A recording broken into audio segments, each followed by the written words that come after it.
සාදු 2022 වසරේ 3 වෙනි මාසේ 13 වෙනිදා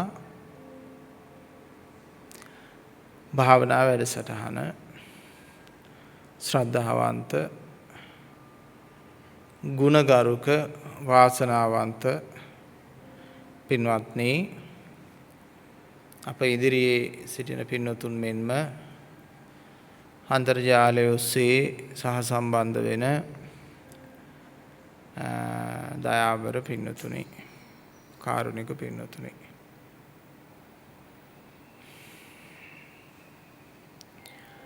අපි මුලින් මේ කාරණා ටිකකුත් සිහිපත් කරන්න කියලා කල්පනා කළා. අපිත් බණ කියනවා බොහෝ ස්වාමීන් වහන්සේලා ධර්ම දේශනා කරනවා.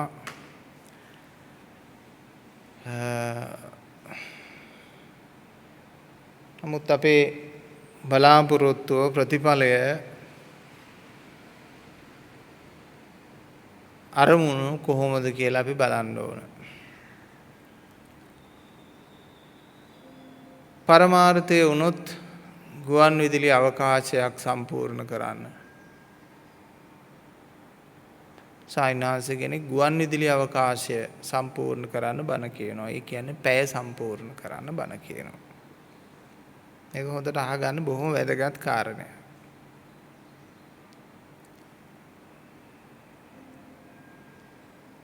ඒ වගේම අපේ පින්තුන් චාරිත්‍ර ධර්ම සම්පූර්ණ කරන්න ධර්ම දේශනා සංවිධානය කරන 3 මාසයේ අවුරුද්දේ උපන්දින කියලා සමහර වෙලාවල් වලට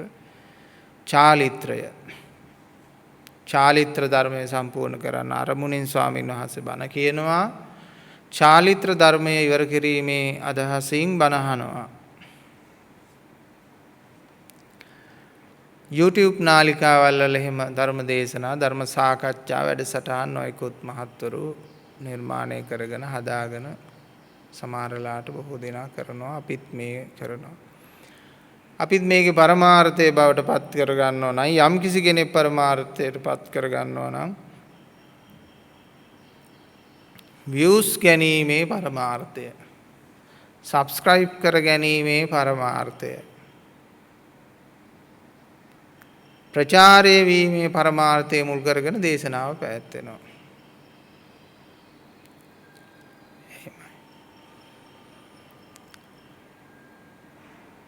ඉතින් අපේ දායක පින්නතුනොත් පෝය සම්පූර්ණ කරන්න බණ අහනවා. වැඩසටහන ඉවර වෙනකන් කියලා බණ අහනවා. ස්වාමීන් වහන්සේලා වැඩසටහන ඉවර වෙනකම් බණ කියනවා. හැබැයි එක දෝෂයක් මෙතන තියෙනවා. ජීවිතේ සඳහා බණ කියලා නැහැ. ජීවිතේ සඳහා බණ අහලා නැහැ. මොනවද සම්පූර්ණ කරලා තියෙන්නේ? මාධ්‍ය කාලය. ඒව නැත්තම් අරමුණ views, subscribes, ප්‍රචාරය, ප්‍රසිද්ධිය, ඒව නැත්තම් ප්‍රත්‍යලාභය. මේවා අරමුණින් බණ කිව්වොත් ජීවිතේ අරමුණු කරගන්න නැතුව බණ ඇහුවොත් බණ වලින් නිවන් දකින්නේ මයික් TV එහෙම නැත්නම් YouTube එක තමයි. මිනිස්සු නිවන් දකින්නේ. YouTube එක නිවන් දකි. මිනිස්සු නිවන් දකින්නේ. ඇයි? මිනිස්සු තමන් වෙනුවෙන් ධර්මය අහන්න ඕන. ස්වාමින් වහන්සේලා මිනිසෙක් උදෙසා හෝ මිනිසුන් උදෙසා මනුෂ්‍ය වර්ගයා උදෙසා ධර්ම දේශනා කරන්න ඕන. YouTube වලටවත්, ගුවන් විදුලි වලටවත්, TV වලටවත්, එහෙම නැත්නම් මාධ්‍ය අවකාශයන් පුරවන්නවත් නෙමෙයි ධර්ම දේශනා කළ යුත්තේ. චාරිත්‍ර සම්පූර්ණ කරන්න නෙමෙයි බණ ඇසිය යුත්තේ. බණ ධර්ම කිවිය යුත්තේ. මේ කතාවේ වටිනකමක් තියනවද නැද්ද? නූතනයේ 95%ක්ම සිද්ධ වෙන්නේ අර මා ප්‍රතික්ෂේප කරපු කාරණය. සමහර වෙලාවල් වලට භික්ෂූන් වහන්සේලාට අපිට එසේ කරන්නත් සිදු වෙලා තියෙනවා. අපිත් මේ කරන ගමනේ කරලත් තියෙනවා. ඇයි? අපිටත් උගන්වලා තියෙන්නේ වැල යන පැත්තට මැස්ස ගහපන් කියලානේ. එහෙනම් මොකක්ද කියන්නේ? වැල යන පැත්තට මැස්ස ගහපන් කියලා අපිට උගන්වලා තියෙන්නේ. ඉතින් අපිත් අතාරින්නේ නැහැ. මිනිස්සු කොයි විදියටද මිනිස්සු චාලිත්‍රයට නම් බණ අහන්නේ, අපි චාලිත්‍රයට බණ ටික කිව්වා. මිනිස්සු ජීවිතයට නම් ධර්මය අහන්නේ, අපි ජීවිතයට ධර්මය කිව්වා. දැන් ඔන්න එක මහත්මයෙක් මගෙන් බණ අහලා හරියට නිවිලා ගියා. ඒ මහත්තයා තව මහත්ෙක් එක්කන් ආවා. මං කිව්වා ඔබතුමා බණ ඇහුව ඔබතුමාගේ ජීවිතේට. දැන් මෙතුමා ඇවිල්ලා ඉන්න මෙතුමට බණ ටිකක් කියන්නලු. මං කිව්වා මෙතුමා ඇවිල්ලා ඉන්නේ එතුමාගේ ජීවිතේට බණ දෙයක් අහගන්න නෙමෙයි ඔබතුමා කියපු නිසා. එහෙනම් මෙතුමා ජීවිතේට බණ අහන එක නෑ. ඒ කියන්නේ ජීවිතේට සම්බන්ධ කරලා. අපි වචනයක් භාවිතා කරන මෙයා ජීවිතේට බණ අහන්නේ නැහැ කියලා එකකින් අදහස් වෙන්නේ. අර ජීවිත කාලෙම බණ අහන එකක් නෑ වගේ. ඒක නෙමෙයි. ජීවිතේට, තමන්ගේ ආත්මයට, තමන්ගේ ජීවිතේට ධර්මය ගලප ගන්න එකටයි ජීවිතේට බණ අහනවා කියලා කියන්නේ. ඒ නිසා ජීවිතේට බණ අහන මිනිස්සෙක්ද ඔබ? ඔබේ ජීවිතේට, ඔබේ ආත්මය වෙනුවෙන් ධර්මය අහන කෙනෙක් විය යුතුයි. චාලිත්‍රයට, පෝයට, දානෙට, මගුලට කියලා අහන එකක් නෙමෙයි. බණ ගෙදර වාඩි වෙන විදියෙන්ම, සැදී පැහැදෙන විදියෙන්ම අපිට පේනවා ජීවිතේට ධර්මය අහන්න නෙමෙයි, චාලිත්‍රයට ධර්මය අහන්නයි මේ ඉන්නේ කියලා. ඉතින් දැන් මේ මොහොතේ පින්නතුන්ගේ හිත දිහා බලන්න, මගේ හිත දිහාත් මම බලා ගන්න ඕන.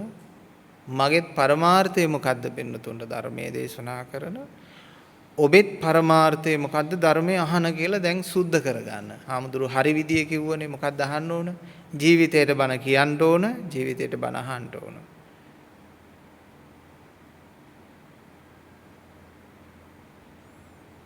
මිනිස්සෙකුට බණ ධර්මය කියන්න ඕන, මිනිස්සෙක් විසින් ධර්මය හදාගන්න ජීවිතය අහන්න ඕන. අපි වෙන කිසියම් චාලිත්‍රයක් පූර්ණය කිරීම සඳහා නෙමෙයි.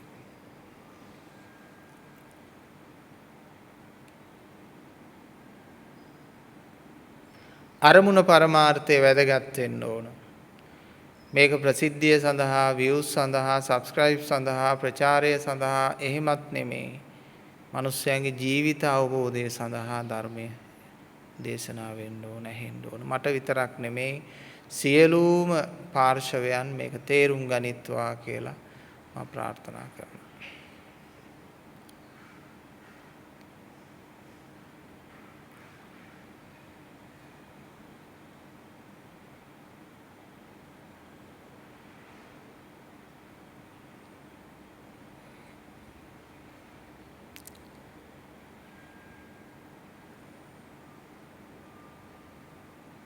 මෝඩයාගේ ස්වභාවය කුමක්ද?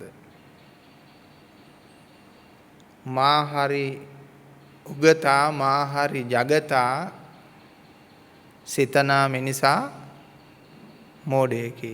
කවුද කියන්නේ? අපේ ගායක මහත්තයෙක් කියන්නේ. ඒක එහෙම තමයි. බුදුබණ පදේ තමයි ඕක අරගෙන තියෙන්නේ.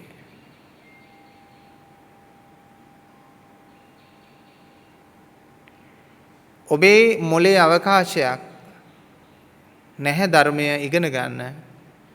මම හරි జగතා, මම හරි උගතා කියලා මාන්නයක් ඇති කරගෙන හිටියොත් ඔබේ මේකේ ඔළුවේ ඉඩක් හැදෙනවද? ඉඩක් හැදෙන්නේ නැහැ. එහෙමනම් මම බොහෝ දේ දන්නේ නැහැ, මම බොහෝ දේ තව උගත යුතුව තිබෙනවා, මම දැනගත යුතුව තිබෙනවා කියලා මෙතන ස්පේස් එකක් හදන්න ඕන. අවකාශයක් හදන්න ඕන. අවකාශයක් හැදුවට පස්සේ අන්න ඒ කොටසට ධර්මය අහන්න පුළුවන්.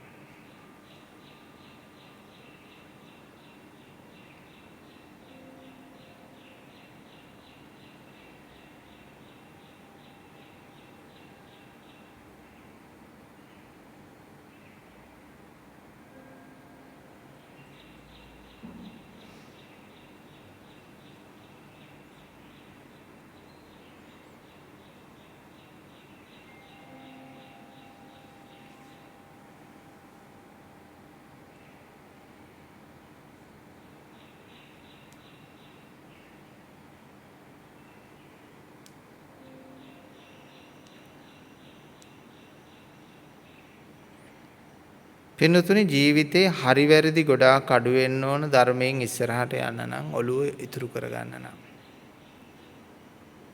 හරි වැරදි ගොඩාක් අඩු වෙන්න ඕන කියන එකෙන් අදහස් වෙන්නේ ඇලීම් ගැටීම් ගොඩක් අඩු වෙන්න ඕන. තේරුණානේ? මේ ලෝකේ එහෙම හරි වැරදි කියලා જાතියක් නැහැ.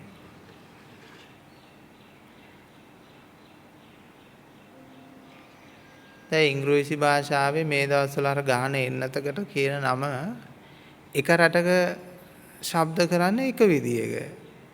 තවත් රටක ශබ්ද කරන්නේ තවත් විදියක. ලංකාවේ සටන් කරනවා මේකට කියන නියම නම සිනෝෆාම්ද සයිනෝෆාම්ද කියලා. තේරුණාද? ඉතින් ඒක ඒ රටවල් වලට ආවේනික වූ පුජ්‍යලයන්ගේ ශබ්දකෝෂයේ පවතින දෙයක්.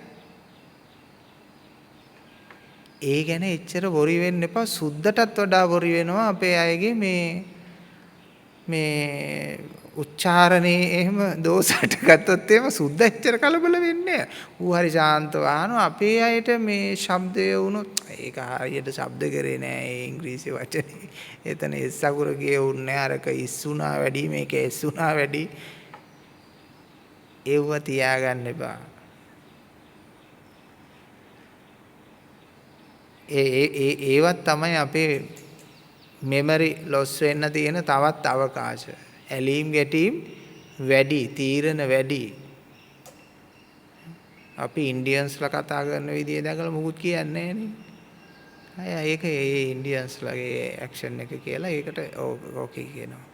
ඉතින් අන්න ඒ වගේ පින්නතුනේ ඔය එකක් මම කිව්වේ හරියට ඔය වගේ දේවල් එක වොරි වෙන නිසා මම කියන්නේ ඕව තියාගන්න එපා. ඕව ඔළුවේ හරි වැරදි ගොඩාක් ඔළුවේ තියාගත්තාම හැමතිස්සෙම මිනිස්සු උස් කරන්න, පහත් කරන්න මේ ඒකෙන් තමයි ටක් ගාලා මනින්නේ.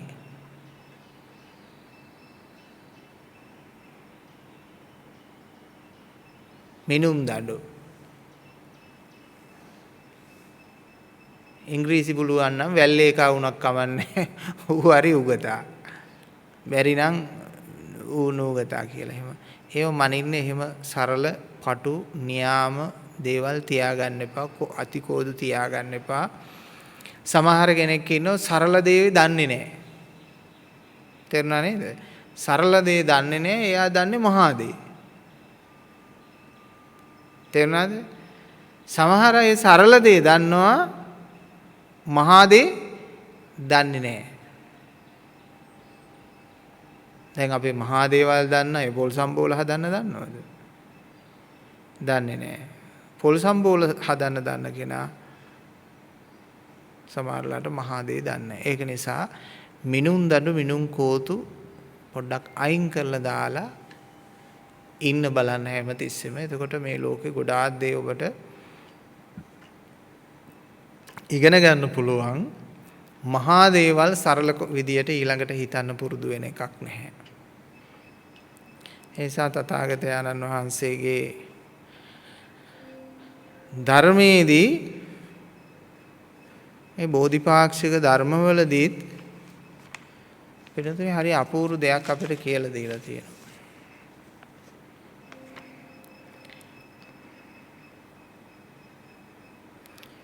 බෝධිපාක්ෂික ධර්මවල රජ්ජුරුව කවුද කියලා මම ඔබෙන් අහන්නම්.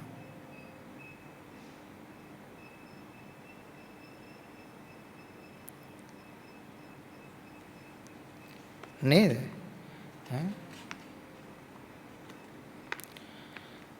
සතීන්ද්‍රියම් භික්කවේ බෝධිපක්ඛයෝ ධම්මෝ තං වේ බෝධාය සංවත්තති.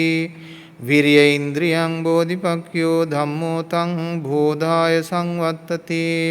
සතීන්ද්‍රියම් බෝධිපක්ඛයෝ ධම්මෝ තං බෝධාය සංවත්තති. සමාධීන්ද්‍රියම් බෝධිපක්ඛෝ ධම්මෝ තං බෝධාය සංවත්තති. පඤ්ඤා ඉන්ද්‍රියෝ බෝධිපක්ඛයෝ ධම්මෝ තං බෝධාය සංවත්තති. ආදි වශයෙන් අපිට බෝධිපාක්ෂික ධර්ම මෙහෙම කියලා දෙනවා. මේ ඉන්ද්‍රිය ධර්ම අතර. මේ ඉන්ද්‍රිය ධර්ම අතර බෝධිපාක්ෂික ධර්ම අතරත් ඉන්ද්‍රිය ධර්ම අතරත් රජ්ජුරුවෝ කුමක්ද?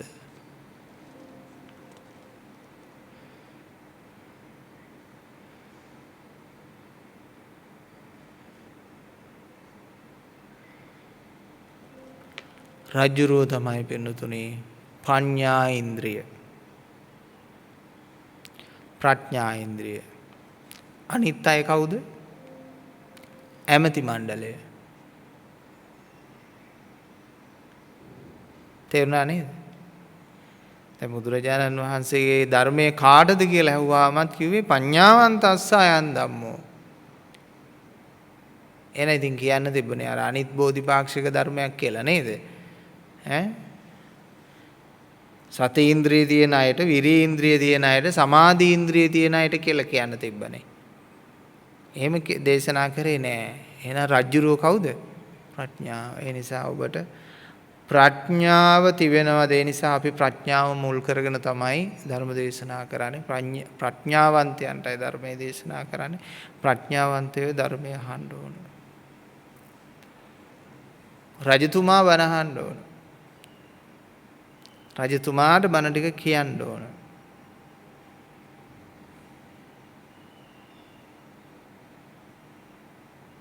දැන් ඔබේ රජතුමා නිදිද නැගිටලද? ඇමති මණ්ඩලයේද බණ අහන්නේ? රජතුමාන කිට්ටව ගන්න. රජතුමාන කිට්ටව ගන්න. රජතුමා තමයි බණ අහන්න ඕන.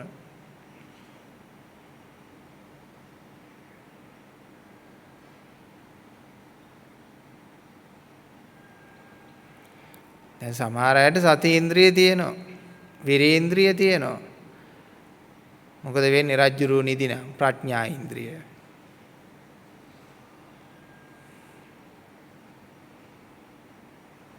සාකච්ඡා විතරයි වැඩේ කරන්නේ නැහැ. මොකද නියෝගය එන්නේ රජතුමාගෙන්. ඒ කියන්නේ යුද්ධය යනවා, පොඩි අය අර සාම සාකච්ඡා කරනවා වගේ. යුද්ධ නතර කිරීම, යුද්ධ පටන් ගැනීම තියෙන රජතුමාගේ. එහෙනම් ප්‍රඥා ඉන්ද්‍රිය හොඳටම තියෙන. මොකද්ද මේ ප්‍රඥාව කියලා කියන්නේ?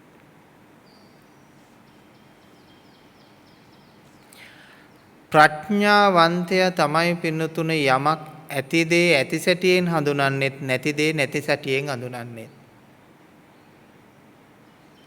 ඔබේ චරිතය හඳුනනවා නම් ඔබ ප්‍රඥාවන්තයෙක්. ඔබේ අඩුපාඩුකම් ඔබ හඳුනනවා නම් ඔබ ප්‍රඥාවන්තයෙක්. ඔබ හදාගත යුතුයි කියලා ඔබ හිතනවා නම් ඔබ ප්‍රඥාවන්තයෙක්.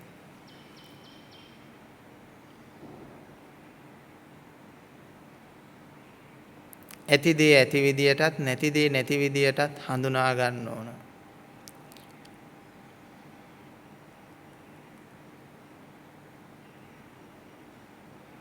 තරහ යනකොට දැන් මට තරහ ගිහිල්ලා තියෙන්නේ.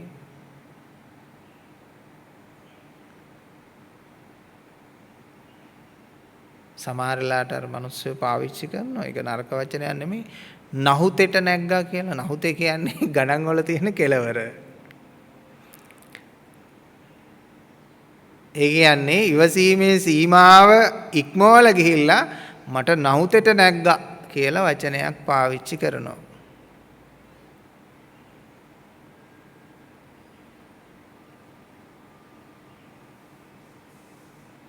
ඒ කියන්නේ එයා හඳුනගෙන තියෙනවා. හඳුනා ගන්න ඕන. හඳුනා ගැනීමෙන් යුතුව මේ අකුසල ධම්මා මේ කුසල ධම්මා කියලා හඳුන ගන්න ඕන. ප්‍රඥාවෙන් කරන්න ඕන එන අකුසල ධම්මා නයයටපත් කරන්න ඕන, දුරු කරන්න ඕන. වීරියෙන් දුරු කරන්න පුළුවන්. ආදීනවේ බල්ල දුරු කරන්න පුළුවන්. හේතු ප්‍රත්‍ය බල්ල දුරු කරන්න පුළුවන්. සංස්කාරක ස්වභාවයන්ගේ తත්වය දැකලා ධර්මයේ ගලපාගෙන ඒක දුරු කරන්න පුළුවන්.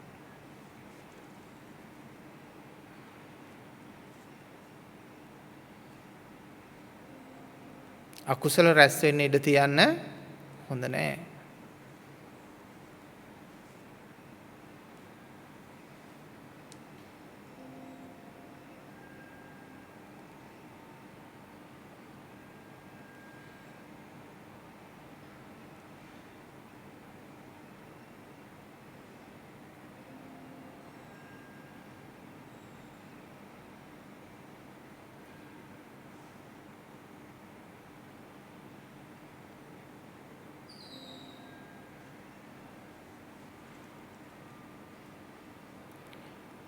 ඉතින් අද අප ඉදිරියට කැඳවාගෙන සාකච්ඡා කිරීමටත් කල්පනා කරනවා. එනිසා අද දවසේහි අපි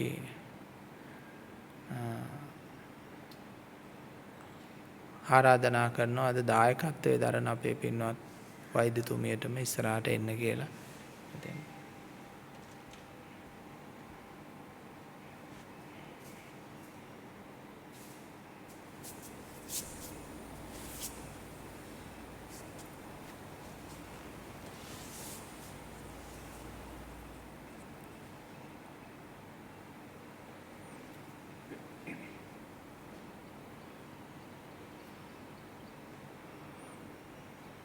තමන්ගේ මනසේ අඩුවක් හැටියට දකින දෙයක් ඉස්සෙල්ලම අපි බලමු මොනවද තියෙන්නේ කියලා.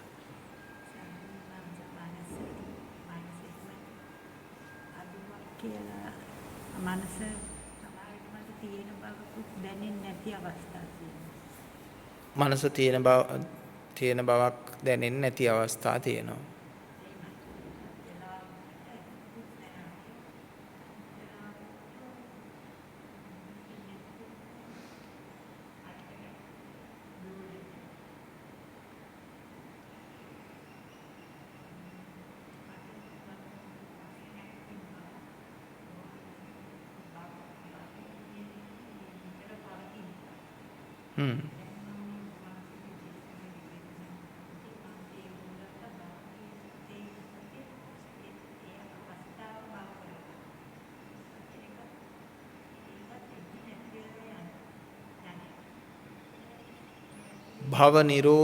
භව නිරෝධෝ කියලා එකක් පද.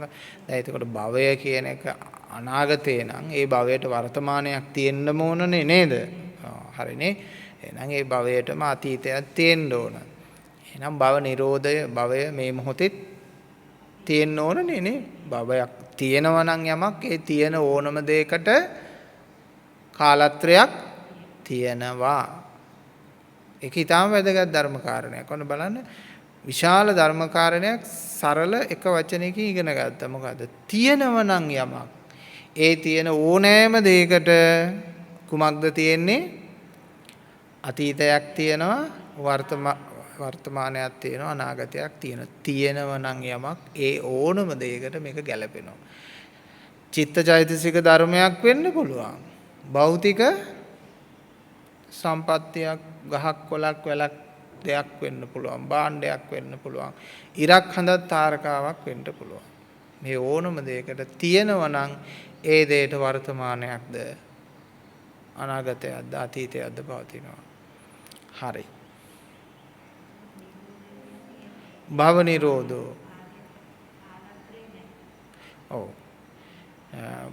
දැන් සියල්ල එකට එකතු වුණාම ඔරුව කියලා කියනවා. ඔරුවට අංග උපාංග ගොඩාක් එකතු වෙනවනේ නේද? නැත්තම් නිකන් ලී කොටනේ තියෙන්නේ. ඊට පස්සේ ඔරුව වෙනවා. වාහනයක් වෙන්නේ එහෙමයි. භවය කියන එකත් එහෙම එකක්. භවය කියන්නේත් ඔරුව හැදුනා වගේ වැඩක්. එකමුතුවක පැවැත්මක් පවතින තැනට අපි කියනවා භවය. එකමුතුව විසුරුවා හැරිය තැන භව නිරෝධයක් හට ගන්නවා.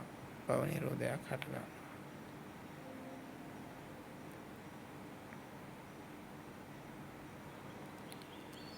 සංස්කාර කරලා ගන්න එක තමයි භවය හදාගන්නේ. සංස්කාර කරලා එකතු කරලා ගන්න එක තමයි භවය හදාගන්නේ. සංස්කාර විසිරුවාම භවයක් නැහැ. දැන් මේ භවයේ ඔබ කවුද? මේ භවයේ මම වෛද්‍යතුමියක්. මම ඉංජිනේරුවරයෙක්. මම ගෘහණියක්. ආදි වශයෙන් ඉතින් හිතන්න පුළුවන් මේ භවයේ කවුද? දැන් මේ ශරීරයක් දරාගෙන ඉන්න එකටනේ ගොඩක් අය කියන්නේ භවය කියලා. නමුත් ශරීරයක් නෙමෙයි භවය කියලා කියන්නේ මානසික ස්වභාවය. මානසික ස්වභාවය. එතකොට මේ ශරීර දරාගෙන කොටසක් ඉන්නවා මේ භවයේම වැටිලා ඉන්නවා, කොටසක් ඉන්නවා මේ භවය නිරුද්ධ කරගෙන ඉන්නවා. එහෙනම් මේ නිරුද්ධ කරගෙන ඉන්න අයට කියන්න බෑ මෙයත් ඉන්නේ තාම භවයේ කියලා අපිට කියන්න බෑ. හැබැයි ශරීරයෙන් අපිට පේනවා භවයක ඉන්නවා, මනුස්සාත්ම භාවයේ ඉන්නවා. නමුත් ආධ්‍යාත්මික වශයෙන් භාවාත්මක ගුණාංග නිරුද්ධ කළ වාසය කරනවා. අන්න එයාට කියනවා සෝවාන් සකදාගාමි අනාගාමි හරියත් කියන සතර මඟ සතර ඵලයන්ටපත් වෙලා කටයුතු කරන කුමන හෝ ආර්ය ශ්‍රාවකයන් මේ භව ගමන සුන් කරමින් භව ස්වરૂපය නැති කරගනිමින් වාසය කරනවා.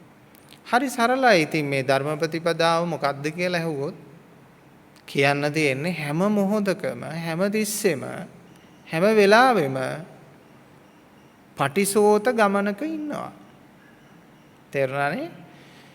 පටිසෝත ගමනක ඉන්න එක තමයි හැම මොහොතකම ආර්ය ශ්‍රාවකයාගේ භාවිතයේ බහුලීකතය. අනුසෝත වෙන්නේ නැහැ. හැම මොහොතකම නිරෝධයට නිවනට නැමිලා බර වෙලා ඒ පැත්තට තමයි අපි වැඩ කටයුතු කරගෙන යන්නේ. අන්න ඒකට කියනවා ආර්ය ශ්‍රාවකයාගේ භාවිතාව. පෘථග්ජනයාගේ භාවිතාව වෙනස්, ආර්ය ශ්‍රාවකයාගේ භාවිතාව වෙනස්. එහෙමනම් මුකුත් කරන්න දෙයක් නැත්තේ නේ. කරන්න දෙයක් තියෙනවා. ඒ සාමාන්‍ය ඥාණයෙන් කරන්නා වූ දෙයක් නොවේ, විශිෂ්ට ඥාණයෙන් කරන්නා වූ දෙයක්. දැන් ගොඩාක් දෙනෙක් මේ නිවන් මගට නොපැමිණෙන්න හේතුව විශේෂිත මිනිසුන් පමණක්ම මේ නිවන් මගට පිවිසෙන්නට හේතුව තමයි මේක තේරෙන්නේ නැහනේ. තේරුණානේ? කතාව මොකද්ද? තේරෙන්නේ නැහැ. තේරෙන්නේ නැති දෙයක්. දැන් මම මේ ධර්මයේ දේශනා කළාට ඇත්තටම මට තේරෙන්නේ නැහැ. තේරෙනවද? ඒක තරහ ගන්න බෑ. ඒක වැරදි විදියට අවබෝධ කරගන්නත් එපා. ආවදුර මොකක්ද එකෙන් මීන් කරන්නේ කියලා තේරුම් ගන්න. මම දේශනා කළාට මට තේරෙන්නේ නැහැ. ඔබ ඇහුවට ඇත්තටම ඔබට තේරෙන්නේ නැහැ. බණ අහලා ධර්ම දේශනා අහලා මෙතනින් යනවා මිලෝ සංසාරයද තේරුන්නේ නැහැ. අපි තේරෙන්නේ නැති දෙයට ආදරය කරමු. තේරෙන්නේ නැති දෙයට ගරු කරමු. තේරෙන්නේ නැති දේ වැළඳගමු. තේරෙන්නේ නැති දේ අපේ ආත්මය කරගමු. තේරෙන්නේ නැති දේත් එක්ක අපි ජීවත් වෙමු. අන්න ඒකට කියනවා නිවන් දකින්නවා කියලා. ලස්සන නැද්ද ඒක? අපි තේරෙන්නේ නැති දෙයට ඇයි වෛර කරන්නේ? ඇයි ගැටෙන්නේ? අපි තේරෙන්නේ නැති දේ ඇතුලේ යමක් සොයමු. තේරෙන්නම ඕනේ. දැන් ගොඩාක් දෙනෙක් වැඩ කරනවා මේ සමාජයට ඒක මට වෙන්න ඕන, මගේ වෙන්න ඕන, මටම ප්‍රතිලාභේ තියෙන්න ඕන කියලා වැඩ කරන මිනිස්සු ඉන්නවා. ඕනම දෙයක් කරන්නේ Tamanට ඒකේ ප්‍රතිලාභයක් තියෙන්නේ කොහොමද කියලා බලලා. සමහර මිනිසුන් කොටසක් ඉන්නවා එහෙම Tamanට ප්‍රතිලාභයක් බලන්නේ නැතුව වැඩ කරනවා. අර අනග්ගහිත චිත්තෝ දානන්දේති කියන වගේ කිසි බලාපොරොත්තුවක් නැතුව සේවය කරනවා, වැඩ කරනවා, දන් දෙනවා වගේ අය ඉන්නවා. එහෙමනම් හැමදේම මට තේරෙන්න ඕනද? මටම ප්‍රතිලාභයක් වෙන්න ඕනද? මටම ආස්වාදයක් ලැබෙන්න ඕනද හැම දෙයකින්ම? මටම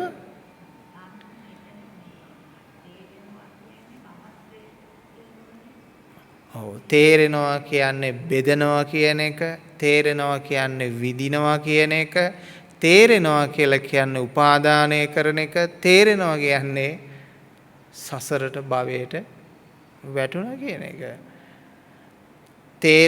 තේරුම් ගන්නවා කියන්නේ ලෝභය එකතු කළා, තේරුම් ගන්නවා කියන්නේ ද්වේෂය එකතු කළා, තේරුම් ගත්තා කියන්නේ මෝහය එකතු කළා. නැති දෙයක් ඇතිකොට හැදුවා. තේරුම් ගත්තා යනු නැති දෙයක් ඇතිකොට සෑදුවා. තේරුම් ගත්තද?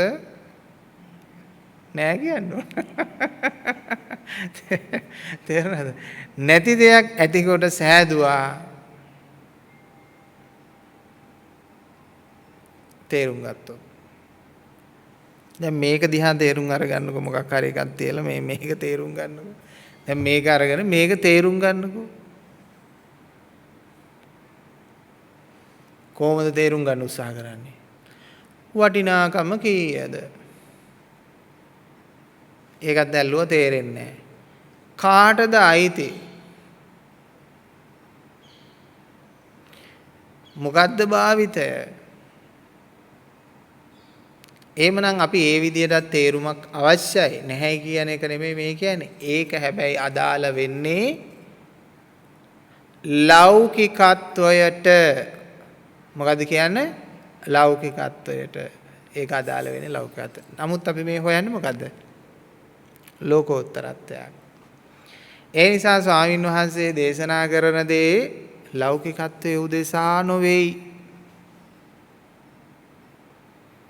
පරමාර්ථයේ උදෙසා ලෝකෝත්තර උදෙසාම වෙයි. මේ දෙක පටලවා ගත්තොත් ඇත්තෙම යා පිස්සු වැටෙනවා. තේරුණාද? පිස්සු වැටෙනවා. එළියට වැටුනොත් හොඳයි, ඇතුළට වැටුනොත් පිස්සු හොඳ නැත්තේ.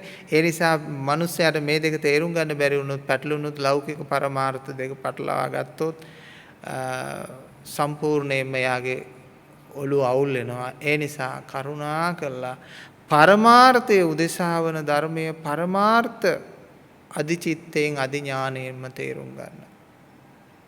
ස්වરૂපයක තේරුම් ගන්න. රහතුන් වහන්සේලා මෙහි සත්වයේ පුජ්‍යලයක් නැත කියලා කිව්වහම ඒ කාලේ මිනිස්සු තේරුම් ගන්න මහා ප්‍රඥාවන්ත වුණා. කොනිත්තල බලන්න ගියේ නේ. පොල්ලක් අරන් ගහලා බලන්න ගියේ නේ. මොකද සම්මුති පරමාර්ථ දෙක ඒ මිනිස්සුන්ට තේරෙනවා. ඒ නිසා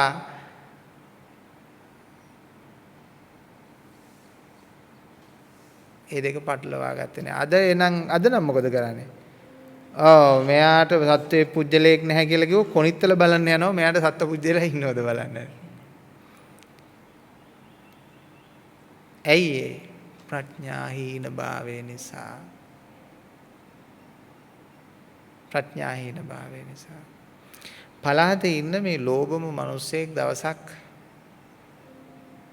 මේ අපේ අනුරාධපුර යුගයේ කාලේ පන්සලට ගිහිල්ලා ඉල්ලවලු වැඩිම ආනිසංස. දැන් පිනටත් ලෝභයි මේ මිනිස්සයා. පින් කරන්න ගියත් ලෝභයි. ඒ කියන්නේ තමාට යමක් එකතු කරගන්නයි ඕන. ඉමින්සරේ ගිහිල්ලා ලොකු ආම්දුරන්න කිව්වා මේ පන්සලේ ඉන්න සිල්වත්ම හාමුදුරුව මට දෙන්න දානයකට කියලා. හරි ෂෝක් නේද? සිල්වත් නෙවෙයි කෙනා ඉල්ලුවා. මේ මෙහෙටත් එන ඔය පෙරේත තටු එහෙම දෙන්න. ඔව් මේ සිල්වත් මහා හාමුදුරු කෙනෙකුට දෙන්න කිව්වා මේ දානයක් කියලා ඉවරලා පෙරේත තටුව දෙන්න මෙහෙට එනවා. ආහම මම නම් බොහෝ අමාරුවෙන් එලව ගන්නවා මේට එපා වෙන කොහෙට හරි දෙන්න කියලා. ඒ වගේ මේ පුජ්‍යලයක් ගිහිල්ලා ඉල්ලනවා සිල්වත් මහා හාමුදුරුවෝ. ඉතින් සිල්වත් මහා හාමුදුරුවෝ ඉන්නේ අන්න අහවල් කුටියේ කියලා ඒ මිනිස්සෙට කිව්වා ඒ රහතන් වහන්සේ නමක් ළඟදී අරියත් භූමියටපත් වුණ අවබෝධයෙන් යුක්ත කෙනෙක්. ගිහිල්ලා උන්වහන්සේ ආරාධනා කරගන්න. ඉතින් හා කියලා එතුම ගියා. එතුම යනකොට ඈත ඉඳලම දන්නවා මේ පළාතේ ඉන්න මහ ලෝභම කූමැහි මිනිස්සයා කියලා. පිනක් කරන්න ආවත් ඒකෙත් මොකක් හරි මේ ගොඩක් ගැසා ගැනීමක් කල්පනා කරන මිනිස්සෙක් කියන ආකාරය දැකලා උන්වහන්සේ ඉන්නකොට මේ කකුලෙන් මිදුලේ වැල්ලේ සිතුවම් අඳමින් හිටියා. බිම හාරමින් හිටියා. සාමාන්‍යයෙන් ඔය අංග විද්‍යාවට අනුව ඔහම බිම හාරමින් බිම කුරුටු ගාමින් එහෙම ඉන්න අය එච්චර හොඳ මානසිකත්වයක ඉන්නව නෙවෙයි කියලා තමයි සැලකිලිමත් වෙන්නේ. සලකන්නේ. ඉතින් මේ මිනිස්සයා කල්පනා කරා මෙයා මානසික අසන්සුන්භාවයකින් වාසය කරන කෙනෙක්. මානසික යම්කිසි ව්‍යාකූලත්වයකින් කටයුතු කරන කෙනෙක් වෙන්න ඕනේ. නැත්තම් මේ වැල්ලේ මේ ඇඟිලි වලින් මේ ඇඳ ඉන්නමයි චිත්‍ර. මෙයා මානසික අපහසුතාවයකින් පෙළෙන කෙනෙක් වෙන්න ඕන කියලා කල්පනා කරලා ගිහිල්ලා ආයි පල්ලෙහා ලොකු හාමුදුරන්ට කිව්වා ඒ හාමුදුරුවෝ නම් වැඩක් නැහැ. ඒ හාමුදුරුවෝ එහෙම සංවර කෙනෙක් නෙමෙයි. දැන් තේරුණා නේද? ඉන්ද්‍රිය ගෝචර ක්‍රමයට සම්මුති ක්‍රමයට රහතුන් අඳුනන්න බෑ. අනිත් එක වැඩක් නෑ. දානයක් දීලා නිවන් දකින්න යන්න නම් එහෙම හොයන්න කල්පනා කළාට කමකුත් නෑ. නැත්තම් එහෙම වැඩක් නෑ. ඇත්තටම බලන්න ඕන මම කවුද කියන එකයි. මම කොතනද ඉන්නේ කියන එකයි කල්පනා කරලා බලන්න ඕන. එහෙම නැතිව අර ගුණ අගුණත් එක්ක ගැටෙන්න එපා. ගැටීම් අඩු කරගන්න ජීවිතේ පුළුවන් තරම් ගැටීම් අඩු කරගන්න. එතකොට ඔළුවේ ඉඩ තියෙන අලුත් දෙයක් ඉගෙන ගන්න. බෞද්ධයන්ට අලුත් දෙයක් ඉගෙන ගන්න බැරි වෙන්නේ ලෝකේ පේන්නේ නැත්තේ ගැටීම් වැඩි. වෘත සීල වැඩි වෙන්න ගැටීම් වැඩි වෙනවා. තේරුණානේ? ගැටීම් වැඩි වෙනවා. දැන් අපි රටක හරි ගිහිල්ලා ඉවර වෙලා අපි වෙලාවක් බලන්න නැතුව තේ එකක් බිව්වොත් ඒක දිහා හොරහෙන් බලන මිනිස්සෙක් ඉන්නවද කියලා බලන්න කියලා අපි කියනවා. වටපිටාවේ ඉන්න අනිත් අයට. අපි ගිහිල්ලා අහනවා "Are you Sri Lanka?" කියලා. එයා අනිවාර්යෙන් ශ්‍රී ලාංකිකයෙක් වෙන්න ඕන. නැත්තම් මොකද දන්නවද? අර ගැටින සිත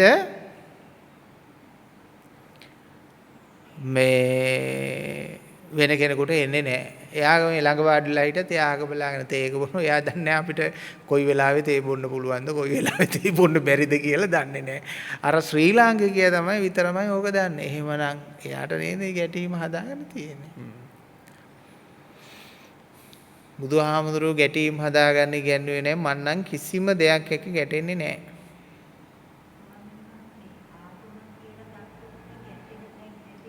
ඔව්.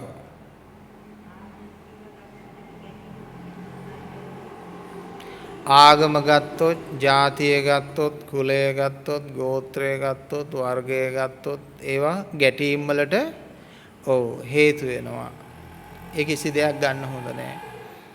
එතකොට මොලේ Tamanට ඉඩ නැති වෙනවා ගොඩාක් දේවල් මේ විශ්වය හඳුන ගන්න. ඉතින් පින්වත්නි භික්ෂූන් වහන්සේ කෙනෙක්ගෙන් අපි මේ ගිහියන්ගෙන් හරි අහුවොත් මට ආදර්ශයට ගන්න භික්ෂූන් වහන්සේ නමක් කියන්න කියලා මං කාගෙන් හරි අහුවොත් එක්කෙනෙක්ගේ නමක් කියන්න එක්කෙනෙක්වත් නැහැ. ඇයි හැම භික්ෂූන් වහන්සේ කෙනෙක්ගෙම අර තමන් ඇති කරගත්ත දෘෂ්ටි ජාලය වැඩි නිසා මොකක් හරි වැරද්දක් දකිනවා. එක්ක කියනවා ඒ හාමුදුරුවෝ දේශපාලනය කරනවා. නැත්තම් කියනවා ඒ හාමුදුරුවෝ පන්සල හදන එකමයි වැඩේ.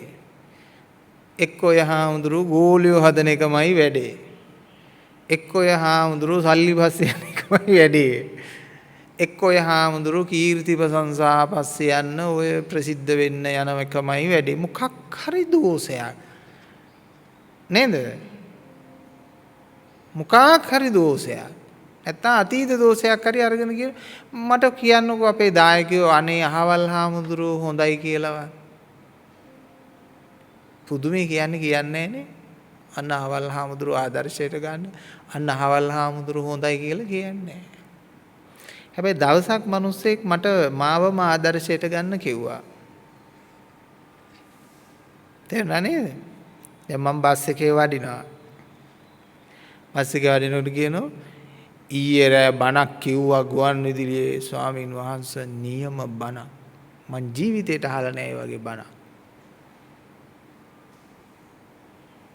පුදුම මේ අවදියක් අපේ ජීවිතේ ඇති කළා. නියම ධර්ම දේශනාවක්. මට කියනවා ඔබ වහන්සේලාත් අන්න ඒ වගේ වෙන්න බලන්න ඕන. මං ඇහුවා මහත්තයා නම මොකද්ද ඒ හාමුදුරුවන්ගේ? ඇඹිලි පිටියේ ආනන්ද කියලා හාමුදුරු කෙනෙක් කීයේ බණ කිව්වේ. කියලා කිව්වා. ඉතින් මට හරිම සන්තෝසයි මට මාව ආදර්ශයට පෙන්නපු මිනිස්සෙක් ඉන්නව නේද කියලා. මාවම මට ආදර්ශය කරලා.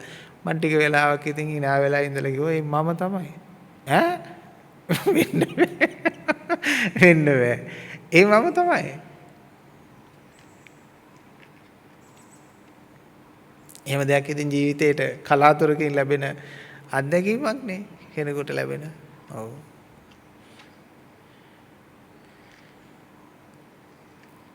ඒ නිසා ගැටීම් තියාගන්න එපා පින්නතුනේ. එතකොට අපිට හැම කෙනෙක්ගෙම හොඳ දේ දකින්න පුළුවන්. හොඳ දේ දකින්න පුළුවන්. ඇයි කිසිම භික්ෂුන් වහන්සේ කෙනෙක්ගේ හොඳක් නොදක හැම තිස්සෙම අගුණයක් දැකලා ඇයි මේ ගැටෙන්නේ මේ සමාජයේ? මේ සමාජයට දෘෂ්ටි වැඩි. දෘෂ්ටි නැති වෙන්න ඕන. දෘෂ්ටි එකක්වත් නැති වෙන. හැබැයි ඉතින් දෘෂ්ටි නැති වෙන්නේ සක්කාය දිට්ඨිය නැති වුණාම. නමුත් මේ දෘෂ්ටි තෙරපීම තියෙනකන් දෘෂ්ටි ටිකක් හරි අඩු කරගත්තේ නැත්තම් දැන් ඔබ තේ බොන කෝප්පේ අපි හිතමුකෝ මඩ වලින් හරි අපිරිසුදු වතුරකින් හරි පිරීතිරිය තියෙනවා. ඉතින් අපි හොඳ මේ ටී එකක් කෝපි එකක් අරගෙන එනවා. ඉතින් අපිට කියන්න වෙනව නේද මම ටී එකක් ගෙනාවා කෝපි එකක් ගෙනාවා ඔබේ කෝප්පේ මොකද කරගන්න ඕන? සෝද ගන්න පිරිසුදු කරගන්න ඉස්සෙල්ලා ওই ටික හලලා පිරිසුදු කරගන්න. නැත්තම් මම මේ ටී එක අතේ තියන් ඉන්නවා ඔබේ කෝප්පේ පිරිසුදු වෙනකන්. ඔන්න ඕකයි කියන්නේ. ඉතින් කල්පනා කරලා ඉතින් කියන්න පුළුවන් ආයනාතරිය කෝප්පේ මඩ දිනනවා කවන්නේ ටී එකත් මේකටම දාන්න.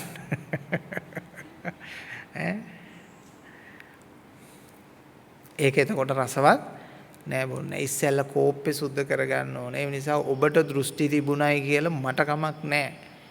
මට ඒකේ ප්‍රශ්නයක් නෑ. මේ ටී එක ඔබේ ඔය තියෙන අපිරිසුදු කෝප්පේ අපිරිසුදුකම් තියෙද්දි මේ ටී එක දැම්මාම ඒක රසවත් නෑ.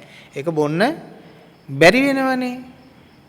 පිලුම් වෙච්ච එකක් නම්, පල් වෙච්ච එකක් නම්, මඩ ටිකක් නම්, පරණ එකක් නම් මේකට මේක කවලම් වෙච්ච ගමන් බොන්න බෑ. ඉතින් මෙතෙන්ට එනවා නම් දේශපාලන දෘෂ්ටි තියාගෙන. මොකද්ද ඔබතුමියගේ පක්ෂේ? පක්ෂ තියෙන එකෙක් එන්න එපා මෙහෙ බණ අහන්න. තේරුණාද? කිසි කෙනෙක් එන්න එපා පක්ෂ තියෙන අය. දේශපාලන පක්ෂ තියෙනවා නම් එන්නම එපා. ඇයි? මඩ තියෙන කෝප්පයක් අරන් ටී බොන්න එන්න එපා. තේරුණා නේද?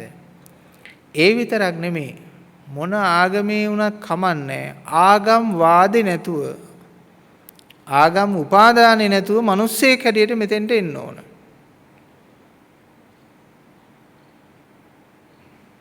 මිනිස්සේ අමනුස්ස වෙනවනේ ආගම වැටිච්ච ගමන්. ඒ නිසා ආගම් උපාදානයක් නැති මිනිස්සෙක් එන්න ඕන මෙතෙන්ට. අන්න මිනිස්සෙගේ කෝපේ පිරිසුදුයි. මෙතනින් මෙහාට ඇතුල් වෙනකොට දේශපාලඥයෝ නැහැ. මේ ගේට්ටුවෙන් ඇතුල් වෙනකොට ඒක මතක තියාගන්න ඕන. මම බෝඩ් එකකම ගහන්න. ඊට පස්සේ උගත්තු නූගත්තු නැහැ. ධනවත්තු දුප්පත්තු නැහැ. මිනිස්සෙක් ළඟ ඒව නැහැනේ එකක්වත්. පෝසත්තු දුප්පත්තු නැහැ. මෙතෙන්ට අරගෙන එන්න එපා. මේකෙන් මෙහාට එන්න එපා. පෝසත්තු එන්නත් එපා. දේශපාලනයේ අච්චෝ එන්නත් එපා. ඒ පැත්තවල් ගත්ත අය එන්න එපා. බනහන්න. නිකන් ඇවිල්ලා ගියාට කමන්නේ. බනහන්න එන්න එපා. මොකද වැඩක් නැහැ. ඒ මාන්නය, ඒ උද්දච්චකම හදන්න බෑ. ඒකට ධර්මයේ දාලා වැඩක් නැහැ.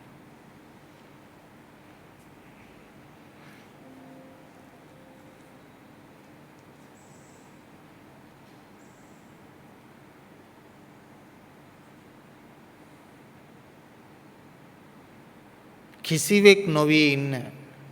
කිසිවෙක් නොවී ඉන්න. ඒ ආධ්‍යාත්මයක්. සම්මුතියෙන් කරන්න යන්න එපා. මේක සම්මුතියට ගලපන්න යන්න එපා.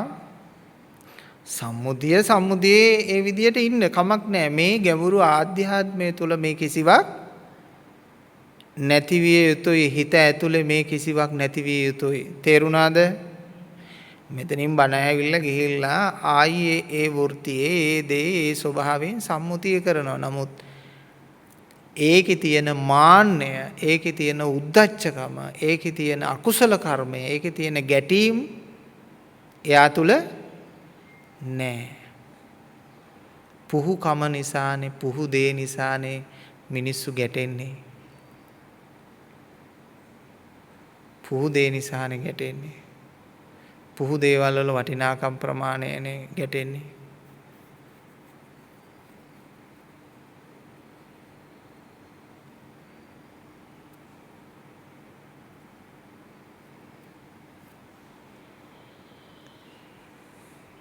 ගැටෙන්නේ වටිනාකම් දීපු නිසා, ඇලෙන්නේ වටිනාකම් දීපු නිසා, අපි ඉදිමෙන්නේ වටිනාකම් ඒවට දෙන නිසා.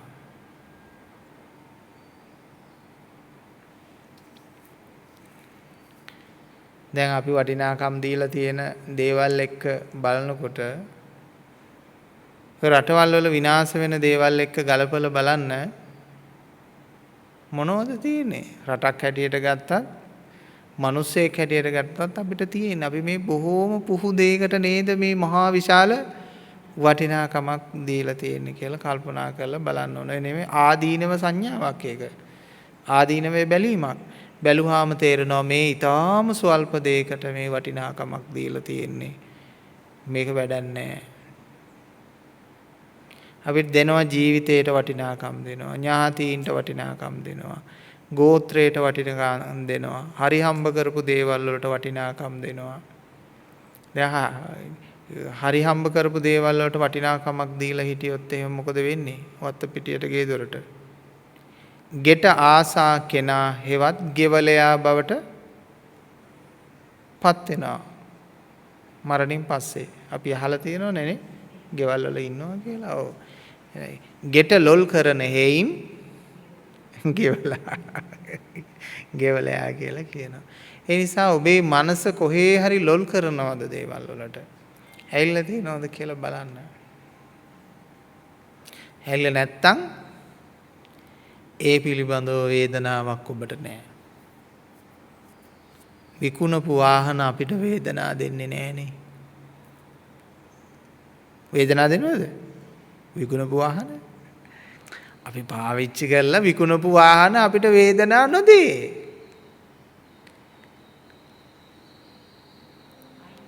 දැන් මටම උනත් තියෙනවනේ. මට තියෙන වාහන 5ක විතර අත්දැකීමක් තියෙනවා. වාහන 5ක විතර වන් දීලා තියෙනවා. ඒ පහම කොහේ හරි දැනුත් දුවනවා. තේනවා. මට ඒවා කිසිවක් වේදනා නොදේ. ඒ වගේම අපි ආධ්‍යාත්මය තුලින්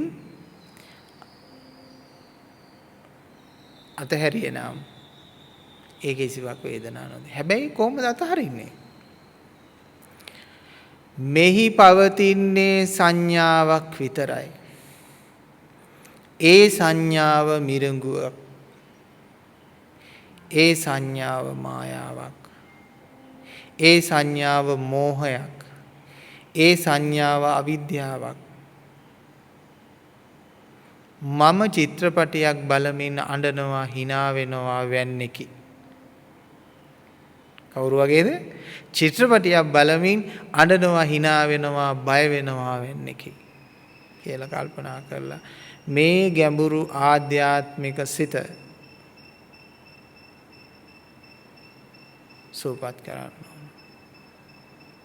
මතු පිටින් කරන ඒවා සමහර අය මේක අහලා නතර කරනවා. ඇතුලෙන් මේක හදාගන්නේ නෑ. අන්න ඒකයි වැරද්ද. ඇතුළතින් හදාගන්න ඕන. ඇතුළතින් හදාගන්න ඕන. ඇතුළතින් හදාගත්තට පස්සේ අල්ලේ තුවාලයක් නැත්තම් විස ඕන තරම් දුර ගෙනියන්න පුළුවන් කියන තැනට ඔබට එන්න පුළුවන්.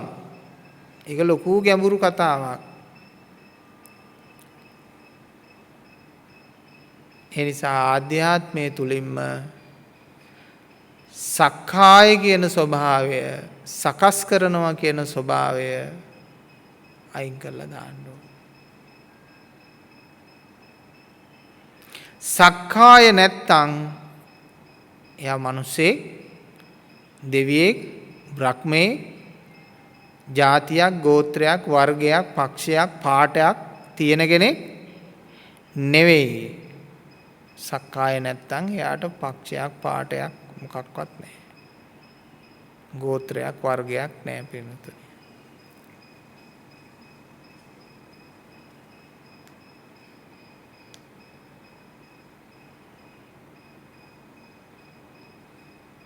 සක්කාය ඇති කරගත්ත තැන අර ඕන දෙයක් රැස් වෙනවා පින්නතුනි, එකතු වෙනවා. ඒ සක්කාය අපිට පවතින්නේ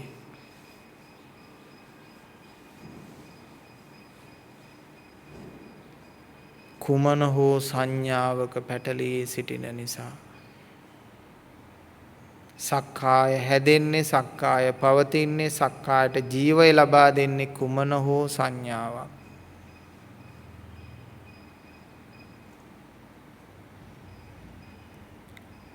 මැරෙනකොට අවසානයේදී නික්ම යන්නේ ගරුක කර්මයෙන්නේ. ගරුක කර්මයනේ ඉස්මතු වෙන්නේ නේ. ගරුක කර්මය තමයි එන්නේ. ගරුක කර්මය ඇවිල්ලා තමයි ඔක චුතිය හැදෙන්නේ. චුතිය ප්‍රතිසන්දිය හැදෙන්නේ කියලා අපි අහලා තියෙනවා. ඒක එහෙම තමයි ජීවිතේ. ගරුක කර්මය කියන්නේ ප්‍රබල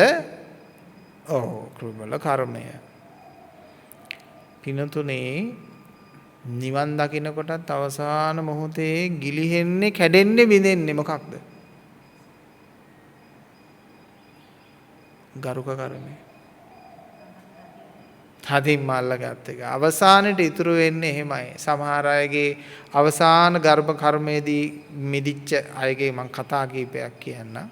සමහර අයගේ අවසාන මොහොතේදී මිදුන හැටියට දැනුනේ දුව. සමහර අයට අවසාන මොහොතේ මිදුන හැටියට දැනුනේ ස්වාමියා. සමහර පිරිමි අයට භාර්යාව. සමහර අයට වතු පිටි ඉඩකඩම්. සමහර අයට වීරිය, සමහර අයට ධර්ම සංඛාරය, සමහර අයගේ උද්දච්චකම, සමහර අයගේ මාන්නය. ඔන්න ඔය වගේ දේවල් තමයි එක එක වෙලාවල් වලදී සිනෙන්නේ. ඉතින් අපි මාන්නය වගේ දෙයක් අපි ළඟ තියෙනකොට අපි ඒක අත්හරින්නේ නැහැ. අපි හිතනවා මාන්නය යනු මාව ආරක්ෂා කරන කෙනා, මාව පවත්වන කෙනා, මාට ගෞරවය ලබා දෙන කෙනා, මට වටිනාකමක් දෙන කෙනෙක් හැටියට තමයි හිතෙන්නේ. මාන්නේ වටිනාකමක් දෙනවා කියලායි හිතන්නේ. නමුත් අපිට මාන්නේ වටිනාකමක් දෙන්නේ නැහැ. මාන්නේ අපිව හිර කරනවා මිසක් මාන්නේ අපිට වටිනාකමක් දෙන්නේ නැහැ. දුකටපත් කරනවා මිසක් වටිනාකමක් දෙන්නේ නැහැ. ඒ වුණාට මනුස්සයට හැංගින්නේ කොහොමද? හැඟෙන්නේ අපිව ආරක්ෂා කරන කෙනා තමයි මාන්නය. අපිව පවත්වන කෙනා තමයි මාන්නය.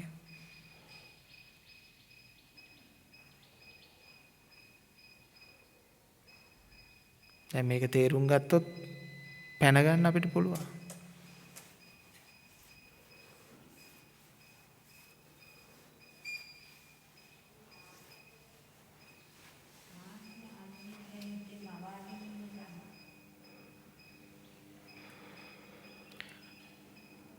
අවිද්‍යාව හේතුවෙන් මවා ගන්න එකක් කියනට වැඩිය හොඳයි මැවිච්ච එකක්. ડોක්ටර් අපි එහෙම කියමු. කවුරුත් ඉතින් හිතලා නෙමෙයිනේ. දැන් මාන්නය කාටත් තියෙනවනේ නේද?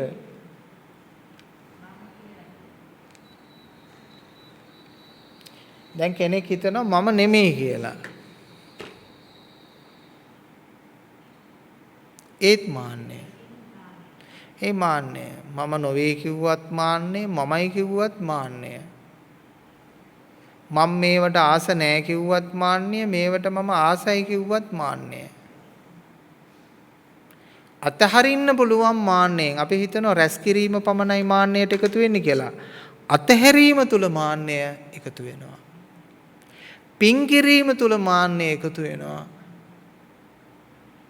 මම දන්න මේ නූතනයේම අම්ම කෙනෙක් හොඳ පින්කම් කරලා අපායේ ගියා. ඇයි මාන්නෙන් පින්කම් කළා. මං ඉතින් ඒ අම්ම බොහොම සම්භාවනීය අම්ම කෙනෙක් නිසා භාවනා මධ්‍යස්ථානයකට අක්කර ගානක් පූජා කළා, මහලු නිවාස වලට අක්කර ගානක් පූජා කළා. අවසානයේ කොච්චර හොඳ අම්ම කෙනෙක්ද කියලා කියනවනම් බැලූ බැල්මට මතු පිටින් බැලුවොත් හිතේ ඔබට අනේ එහෙම වෙනවනම් බුද්ධ ශාසනයෙන්නුත් ඇති වැඩේ මොකද්ද කියලා හිතේ. අවසානයේ තමන්ගේ ගෙදර වැඩ කරපු, තමන්ට උදව් උපකාර කරපු දරුවෙක් හිටියා. ඒ දරුවට ගේත් ලියලා දීලා මේ නැති වුණා.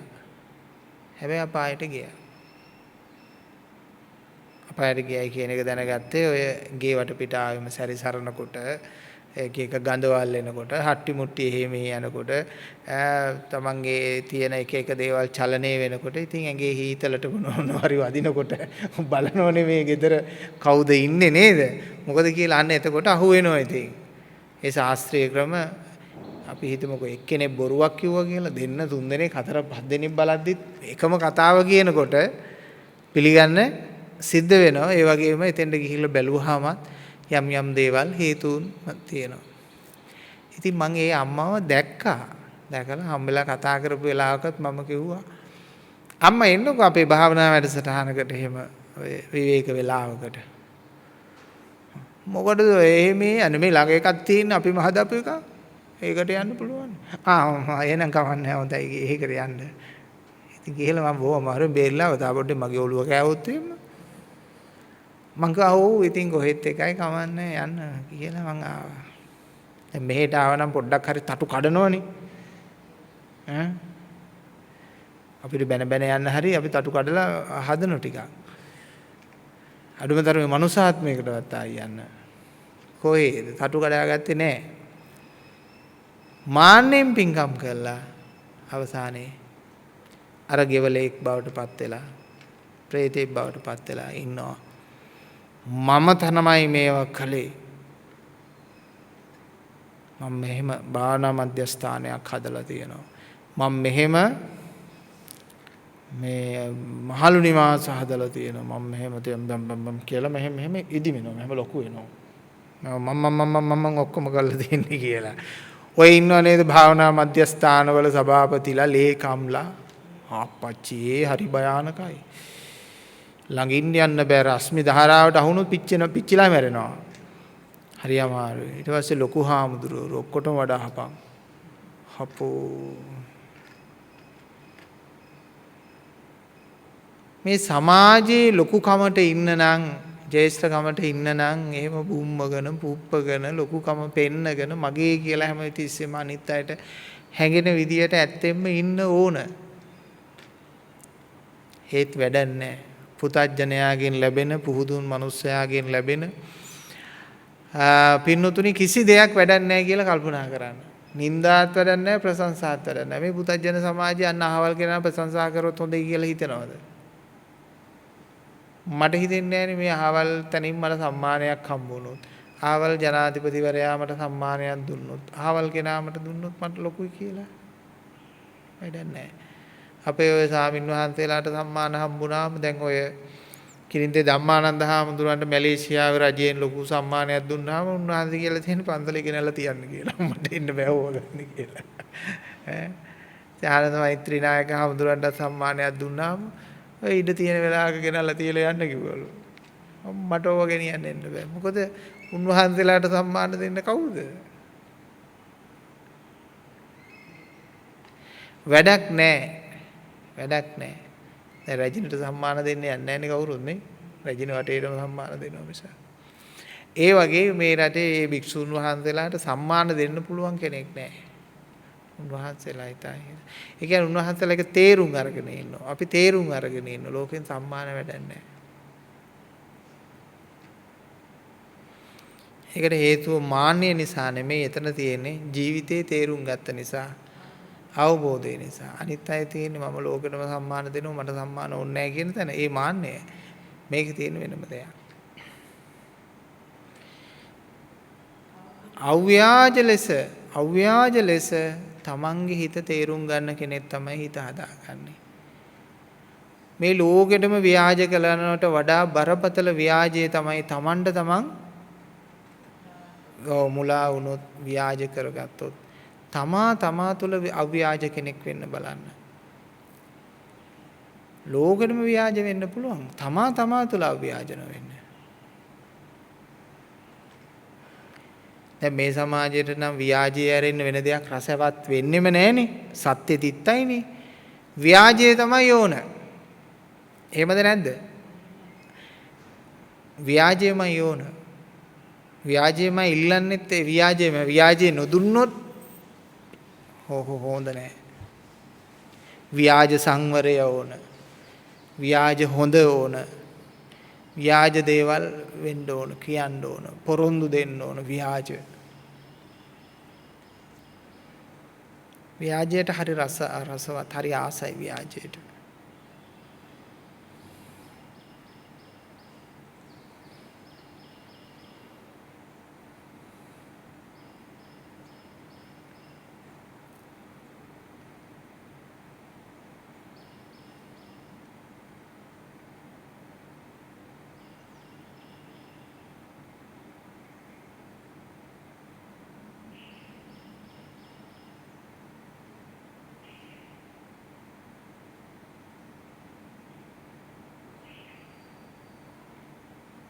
මුලින්ම තමන්ගේ ගැඹුරු ආධ්‍යාත්මය තමන් හඳුනනවද කියලා බලන්න.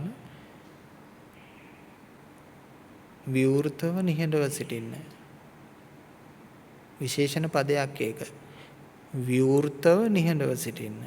විවෘත නැතුව ඇස් දෙක පියාගෙන තද කරගෙන හිටියොත් මේ ආධ්‍යාත්මය ඔබට හසු වෙන්නේ නැහැ.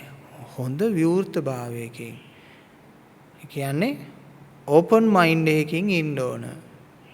සයිලන්ස් බොහොම සැහැල්ලුවෙන් බොහොම නිහඬව විවෘත මනසකින් ඉන්න. ඕපන් මයින්ඩ් එකකින් බලන ඔබගේ ආධ්‍යාත්මය ඔබට හසු වෙනවා. ඇති දේ ඇති විදියටම ගන්න, නැති දේ නැති විදියටම දැනේ. නැත්තම් නැති විදියටම සුව පහසුවක් දැනේ. ඇත්තම් ඇති දේ ඔබ දවයි පුලුස්සයි කොනිත්තයි. එතනින් අඳුන ගන්න. ඊට පස්සේ ඒක හදා ගන්න පුළුවන්. බලන්න සංසුන්ව.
සබ්බේ සංඛාරා අනිච්ඡාති යදා පඤ්ඤාය පස්සති. අතඩිම්බින්දති දුක්ඛේස මග්ගෝ විසුද්ධිය. බලන්න නිවන් දකින්න අවශ්‍ය කරන මුළු නිවන් මාර්ගයේම මේ ගාථා පෙළෙන් කියුණා. මේක තෝරගන්නයි තියෙන්නේ. සබ්බේ සංඛාරා.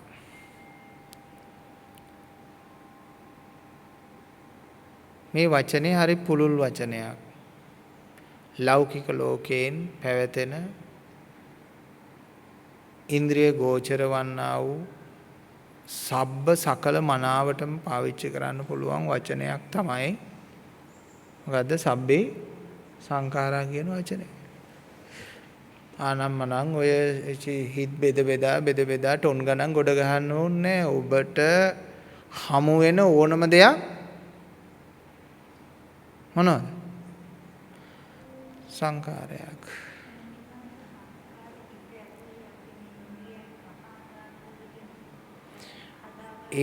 ඉන්ද්‍රියන්ට ගෝචර වෙනවා නම් ඒ ඕනම දෙයක් ඒවා ඇතුලේ හැදෙනවා නම් හදනවා නම් හැදෙනවා නම් ඒ ඕනම දෙයකුත්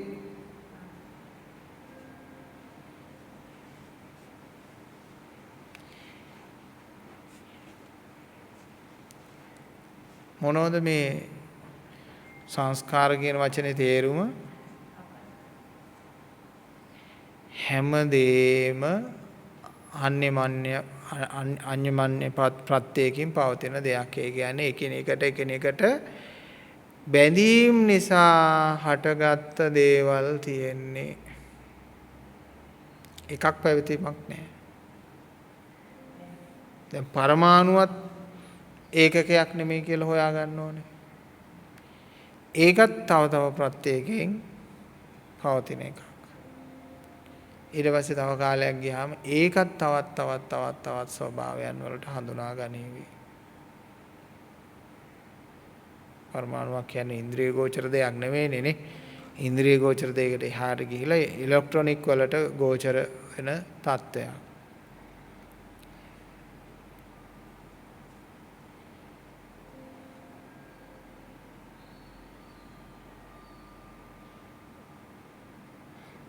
අනිච්ච සබ්බේ සංඛාරා නිච්ච අනිච්ච කොහොම හරි අනිච්ච. මොකද්ද මේ අනිච්ච කියන්නේ? මේක හොඳටම ස්වාමින් වහන්සේ නිවන් දකින්න උවමනා වෙන විදියට කියලා දීලා තියෙනවා. යම් උපාදානයක් වේද, යම් බැඳීමක් වේද, යම් වේදනාවක් වේද, යම් සකස්මක් වේද, ඒ කවරක්ද? නිච්ච.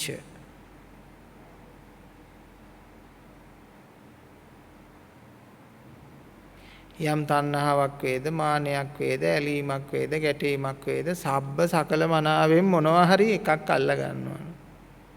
ඒ වචනේ හොඳයි නේ, තේරෙනවනේ නේ? සබ්බ සකල මනා කියන ඕනම සියල්ලම කියන වචනය. ඒ මොනවා හරි නියමයක් තියෙනවා නම්, නිත්‍යයක් තියෙනවා නම් ඒකට අපි කියනවා නිච්ච. අනිත්‍ය කියන්නේ එකක් ගත්තොත් ඒකත් නිච්ච, 1000ක් ගත්තොත් ඒකත් නිච්ච.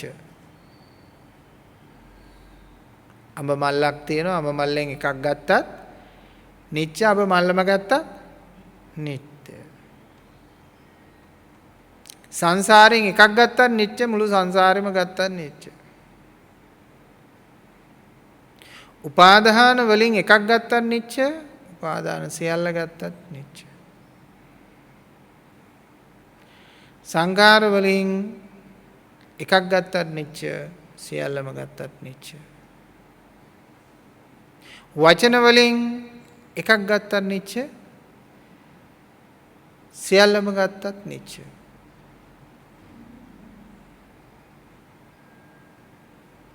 රූප වලින් එකක් ගත්තත් නිච්ච, සියල්ලම ගත්තත් නිච්ච. බලනකොට දැන් හොඳට ඒකෙන් තේරෙන දෙයක්, ප්‍රකට වෙන දෙයක් තමයි පින්නතුන්ට එකක් ගත්තත් එකයි, ඔක්කොම ගත්තත් එකයි. එකක් ගත්ත සමානයි සියල්ල ගැනීම.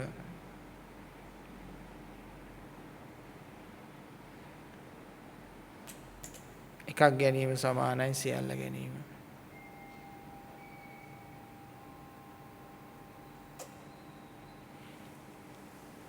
සබ්බේ සංඛාරා අනිච්ච අනිච්ච විදියට දකිනවා අපේ පින්නතුන් නැහැ කියන්නේ මම අනිච්ච විදියට දැකලා තියෙනවා. හැබැයි සබ්බේ සංඛාරා අනිච්චා විදියට දැකලා නැහැ. ඒක නිසා තමයි නිවන් අවබෝධ වෙලා නැති කෙනෙකුට හේතුව. මොකද්ද හේතුව? සබ්බේ සංඛාරා අනිච්චා කියලා දැකලා නැහැ. ඒකයි නිවන් අවබෝධ නොවීමට හේතුව. නිවන් අවබෝධ වීමට හේතුව සබ්බේ සංඛාරා අනිච්චා කියලා දැක්ම.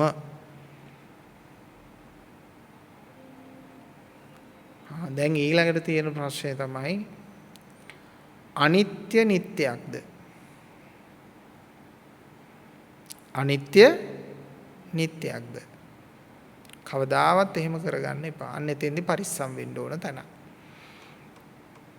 දැන් ගොඩාක් පින්නතුන් සද්ධර්මයේ කරා එනවා සියලු සංස්කාර දුරුකොට ධර්ම සංඛාරය තුල බැඳුනොත් හිත ධර්මය කියවා ඉන්නවා නිවන් දකින්නේ නැහැ. මොකද ධර්මය නිත්‍යයි සුඛයි ආත්මයි කියලා අරන්.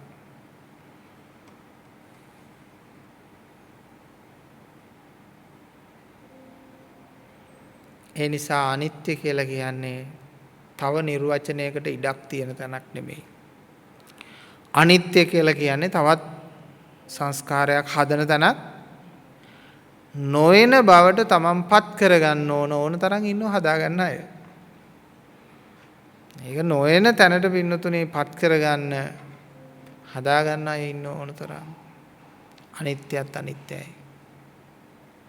අනිත්‍යත් අනිත්‍යයි.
නිත්‍යතාවය අනිත්‍යතාවය තියෙන්නේ ලෝකේ නෙමෙයි. වෛද්‍යතුමනි නිත්‍යතාවය අනිත්‍යතාවය තියෙන්නේ සංඥාවක් තුල. නිත්‍ය සංඥා අනිත්‍ය සංඥා සබ්බ සංඛාරේසු අනිත්‍ය සංඥා සංඥාවක්. ලෝකේ තියෙන දෙයක් නෙමෙයි. ලෝකේ නිත්‍යත් නෑ අනිත්‍යත් නෑ. ලෝකේ ස්වභාවිකයි. ලෝකේ ස්වභාවිකයි. දැන් මේ අහස ස්වභාවිකයි. කවුද බෙදාගත්තේ? මිනිස්සු. කුරුල්ලෝ බෙදාගත්තෙත් නෑ ඒක. මේක රුසියන් අහස, මේක ශ්‍රී ලංකා අහස, මේක එංගලන්තයේ අහස. එහෙම නේ අහසවල් තියෙනවනේ. ඔව් ඒ ගුවන් කලාප යන්න බෑ දානම් කරනවා කියන්නේ. මිනිස්සු පොළොව බෙදාගත්තේ? කුරුල්ලෝ බෙදාගත්තෙත් නෑ, සත්තු බෙදාගත්තෙත් නෑ, ගහකොළ බෙදාගත්තෙත් නෑ. නොදියුණු සත්‍යය තමයි නොදියුණුම සත්‍යය බෙදාගත්තා. හිතා ගන්න පුළුවන් නොදියුණුම සත්‍යය? නොදියුණුම සත්‍යය. ඇත්තටම මේ අර එක පොඩි ළමයෙක්ගෙන් ඇහුවාම ඒ කොල්ල මම ඇහුවා ඔබ කොල්ලෝ ලබනාත්ම කවුරු වෙන්නද ප්‍රාර්ථනා කරන්න කියලා. මිනිහා කිව්වේ මං කුරුල්ලෙක් වෙන්න ප්‍රාර්ථනා කරනවා. ලබනාත්මේ උපදින්න කැමති කුරුල්ලෙක් වෙන්න. මං ඇහුවා ඇයි? ඌ හරි නිදහස්නේ. මං හිතන්නේ ඒ කොල්ලගේ හොඳ ප්‍රාර්ථනාවක්. මම ඒකට දොස් කියන්නේ නැහැ. මොකද මේ වර්තමානයේ ඉන්න මිනිස්සු දිහා බලනකොට කුරුල්ලෙක් මිනිස්සු 1000කට වඩා ශ්‍රේෂ්ඨයි කියලා හිතනවා. ඒ තරම් නිදහසක්, ස්වභාව සෞන්දර්යයක්, ස්වභාව රසයක් මේ අඥාන ධර්මයක් නැති පුහුදුන් මිනිස්සෙකුට වඩා නම් විඳිනවා. කුරුල්ලෝ ගෑස් පොලිමේ ඉන්නේ නැහැ. පාම් පොලිමේ ඉන්නේ නැහැ. කරන්න නැතුව ඉන්නේ නැහැ. ප්‍රශ්නේ නැහැ කුරුල්ලට. කුරුල්ලට අහසින් යන්න තෙල් පිච්චෙන්නේ නැහැ. ගුවන් කලාප නැහැ. හරි ලස්සනයි. ඒ සතා හරි නිදහසේ ඉන්න නිසා වෙන්නේ නැති. දැන් එන්න මනුෂ්‍යාත්ම භාවය පින්නතුනේ මේ බුදුදහම කියන එක ආගමක් නෙමෙයි. අනේ සියලුම ආගම්වල ඉන්න අය මේ බුදුදහමේ තියෙන විද්‍යාවක් හැටියට මේක හදාරන්න බුදුහාමුදුරුවෝ බණ කිව්වේ බෞද්ධයන්ට නෙමෙයි. බුදුහාමුදුරුවෝ ධර්ම දේශනා කළේ මානව සත්වයාට, ප්‍රඥාවන්තයාට. ඒ නිසා අපි මේ බණ උනත් කියනකොට මේවා ප්‍රචාරය කරන්න, බෙදා හදා දෙන්න, මේ සබ්ස්ක්‍රයිබ් views ගන්න නෙමෙයි, මේ මානව මුර්ගයා හදාගන්න. තේරුණානේ? මානව මුර්ගයා හදාගන්න, මේ ධහමට උදව් කරන්න, ධහම ප්‍රචලිත කරන්න, ධර්මය ඇහෙන්න සලස්සන්න, ධර්මයට යොමු කරන්න, මිනිස්යන්ගේ හිතවල තියෙන මුර්ග ගති නිවන්න. මේවයින් මේ කරන සේවාව නිස්සරණ අධ්‍යාසයෙන් කරන අනග්ගහිත චිත්තෙන් දෙන දානයක්. මේ දායකත්වයේ කියලා මේ දෙයක් දුන්නාම ඒක මේ ධර්මයට දුන්නු දෙයක් නෙමෙයි. ඒක මේ ලයිට් බිල් වලටයි, මේව කැඩෙන ඒවටයි, මේව සර්විස් කරන්නේ අරවට මේවට දාන ඒවටයි, අන්න කුදුමහත් කටයුතු වලටයි, දේවල් වලට යෙදෙන ඒක මහා මේ සම්මුති පුංචි දුප්පත් වැඩක් කරන්න යොදාගන්නේ. මේ මහා සේවාවක් තියෙන්නේ මෙතන. ඉතින් ඒ නිසා මුර්ගසන් වරුසා වහිනවා, ආයුධ වරුසා වහිනවා, ඒවට මිනිස්සු කැපිලා මැරෙනවා. බුදු කෙනෙක් දැක්ක විදිය බලන්න. රොකට් ප්‍රහාර, මල්ටි බැරල් ගුවන් ප්‍රහාර දැක්කේ කොහොමද? ආයුධ වරුසා වහිනවා, ඒකට මිනිස්සු කැපිලා මැරෙනවා. බලන්න බුදුවරේගේ වචන, බුදුවරේගේ වචන. මුර්ග සංවරුසා, මුර්ගයෝ කියන්නේ නරක මිනිස්සු, මුර්ග මිනිස්සු, තිරිසන් මිනිස්සු.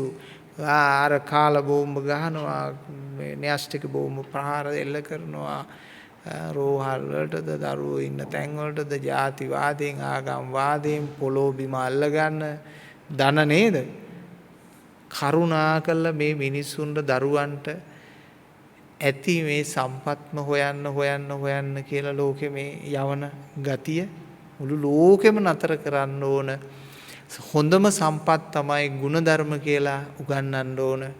කසාදේ කරගන්න ආවට පස්සේ උගේ හොයන්නේ නැතුව උට ගෙවල් කීයක් තියෙනවද, කාර් කීයක් තියෙනවද, රස්සාව මොකද්ද කියන මේ මනුස්සයට ගුණ සුවඳ තියෙනවද, ගුණ යහපත්කම් තියෙනවද, ප්‍රඥා ධනෙ තියෙනවද නේද? ඒ වාදී බලන්න ඕන. එහෙම බලන්න ඕන. ඒව තමයි ධනෙ හැටියට එකතු කරගන්න ඕන ලෝකේ. ඒ නිසා අන්න ඒව එකතු කරන්න ඕන. එහෙම නැතුව පොර කකා ගොඩ ගහන්න සල්ලි වලින් ගොඩ ගැහිච්ච කෙනාට නේද? ලොකුම ධනවතා සිටුවරයා කියලා හිතන අවුරුදු 100ක් ගොඩ නගන දේ තප්පර 5න් 10න් දවස් 7න් බිමට වැටෙනවා කියලා තේරුම් අරගෙන, නමුත් ආධ්‍යාත්මය තුලම අපි ගොඩනගාගත්ත දේ, ආධ්‍යාත්මික උතුම් චින්තන රටාව, දර්ශන රටාව අපිට නොනැසී පවත්වා ගන්න පුළුවන්කම තියෙනවා. මා ආධ්‍යාත්මයට එකතු කරගත්ත දේ පමණයි මට සැබෑ ලෙස සැප සලසන්නේ, මට ආරක්ෂාව සලසා දෙන්නේ. එහෙම කල්පනා කරන්න ඕන. මා ආධ්‍යාත්මය තුළ එකතු කරගත්ත දේ පමණයි මට සැබෑ ආරක්ෂාව සලසා දෙන්නේ. අනිත් හැම දෙයක්ම ශනේකින් මොහොතකින් විනාශ වෙනවා. අත්තාහි අත්තනෝ නත්ථි. තමාට තමාගේ ශරීරයත් නැති වෙලා යන්න පුළුවන් මොහොතකින්. හදාගත්ත හිත විතරයි සැනසෙන්නේ. මට සැනසීමෙන් මැරෙන්න පුළුවන් මිනිස්සෙක්ද කියලා බලන්න. නිකන් ඉන්න වෙලාවට බලන්න ඕන. මට ඇත්තටම සැනසීමෙන් මැරෙන්න පුළුවන්ද? දිව හපාගෙන බොහොම අමාරුවෙන් දත් මිටි කහගෙන සැනසීමෙන් මැරෙනව නෙමෙයි. තාම සන්තෝෂයෙන් සද්ධර්ම අවබෝධය කරගත්ත කීප දෙනෙක් මිය ගිහිල්ලා තියෙනවා. ඒ අයගේ මිය යාම මම හොඳට බලලා තියෙනවා. හරිම ශාන්ත මරණ අවසර ඉල්ලලා බොහෝ දෙනෙකුට කියලා තේරුම් අරගෙන බොහොම ශාන්ත මරණය ලැබිලා තියෙනවා. ඒකට හේතුව ආධ්‍යාත්මයට මේ මෙතනින් එළියට යන්න පොරකන් නුවණාවක් නැහැ. එයා වේලාසරින් මෙතනින් මරලා තියෙන්නේ. තේරුණානේ? මෙතනින් මරලා තියෙන්නේ, මරලා ඉවරයි. ආයි මැරෙන්නේ නැහැ. අර මරණයේදී චුත වෙන්න තිබිච්ච එක චුත වෙනකන් හිටියේ නැහැ, චුත කළා. ප්‍රඥාවෙන්. අන්න එතනත් වැදගත් දෙයක් නේ. මරණයේදී චුත වෙන එක ජීවත් වෙලා ඉද්දි චුත කළා.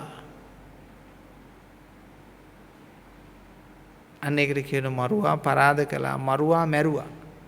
තේරුණාද? මරුවා මැරුවා. ඒ අයට ආයි මරණයක් නැහැ. අප්පමාදෝ අමතපදම් පමාදෝ මච්චුනෝ පදං අප්පමත්තානමියන්තේ. අප්‍රමාදියා මැරෙන්නේ නැහැ. එයා ආයි මැරෙන්නේ එයා සදාතනිකයි.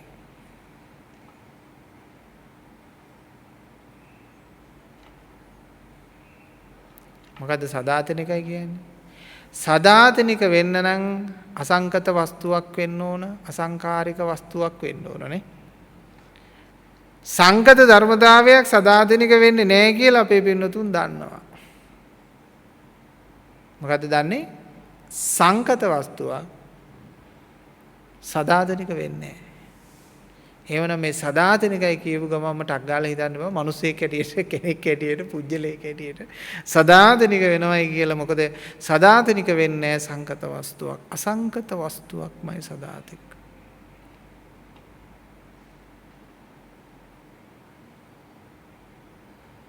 බුදු කෙනෙක් හොයාගත්ත දේ ශ්‍රේෂ්ඨයිනේ, උදාරයනේ. මානව සත්ව වර්ගයාගේ තියෙනා වූ ජේෂ්ඨත්වයේම ශ්‍රේෂ්ඨත්වයේම මන් සතුටු වෙනවා. මං එතෙන්ට පැමිණියා කියලා පින්නතුනේ. ඔබත් සතුටු වෙන්න. ඔබ එතෙන්ට ගමන් කරනවා කියලා හරි පැමුණුනා නම් ප්‍රත්‍යක්ෂ කොට පැමුණුනා කියලා ඔබටත් සතුටු වෙන්න පුළුවන්. ඔබේ හක්කේ තියෙන බුලත් ඉඩ ගැන වෙන කවුරුත් කියනකම් මුකුත් ඉන්න එපා. ඔබ මේක අඳුන ගන්න. ඔබේ බඩේ තියෙන දේ ගැන වෙන කවුරුත් කියනකම් ඉන්න එපා. ඔබම හඳුනා ගන්න. ඔබට ඒක හඳුනා ගන්න බෑ කියලා කියනවා නම් කෙටිම වචනය ඔබ ප්‍රඥාවන්තයෙක් නෙමෙයි. තේරුණාද? ඔබට ඔබ ළඟ තියෙන දේ නැති විදියට අඳුන ගන්න, ඇති දේ ඇති විදියට අඳුන ගන්න අව්‍යාජ ලෙස බැරි නම් ඔබ ප්‍රඥාවන්තයෙක් නෙමෙයි. තුවාලේ හොඳ වුණාද කියලා ඇහුවොත් දොස්තර ඇහුවොත් දොස්තරට කියනවා අනේ ඉතින් හොඳ වුණාද දන්නෙත් නෑ නැද්ද දන්නෙත් නෑ මං. මොකද්ද બોලේ ගතේ තීරුම. එතකොට අපි ආන රිදෙනවද? වෛද්‍යවරයා නෑ. කැක්කුම් දෙනවද? නෑ. ඈ කසනවද? නෑ. මේ අතපය හරවද්දි වේදනාව එනවද? නෑ. එයින් හඳුනාගනින් තුවාලේ හොඳයි කියලා. ඒව නේද කියන්නේ? ඒ වගේ මේ මොලේ හොඳ නැති අය තම්බෙන ඉඳලා ඉట్లా වෙදකම් කරන්නේ. ඉතින් ඒ නිසා අපිට කියන්න තියෙන්නේ ඒකමයි. වෙනදා දුක් නැද්ද? නෑ. අනාගත දුක් නැද්ද? මරණ බිය නැද්ද? නෑ. මමත්වයෙන් වෙනදා මෙන් පෙලෙන්නේ, තැවෙන්නේ නැද්ද? ඕනම ප්‍රශ්නයකට අනිත්‍යතාවය තුල උත්තරයක් තියනවද? දැන් රිදුම් වේදනා කැක්කුම් නැද්ද? මනසේ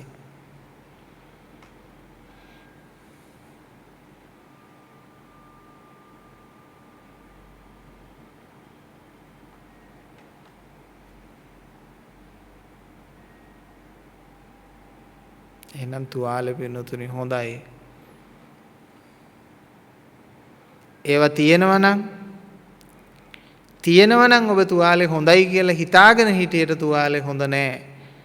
හරවද්දි කැක්කුමයි නම්, නැගිටිද්දි කැක්කුමයි නම්, මොනවා හරි වැදුනහම පොඩ්ඩක් කැක්කුමයි නම්, ඇතුලෙන් ඇද්දුම් කනවා නම්, වේදනාව දෙනවා නම් කවුරුත් කියන්න ඕනේ නෑ තුවාලේ සනීපයි නැතයි කියලා. තමන්ම තේරුම් ගන්නවා තාම තුවාලේ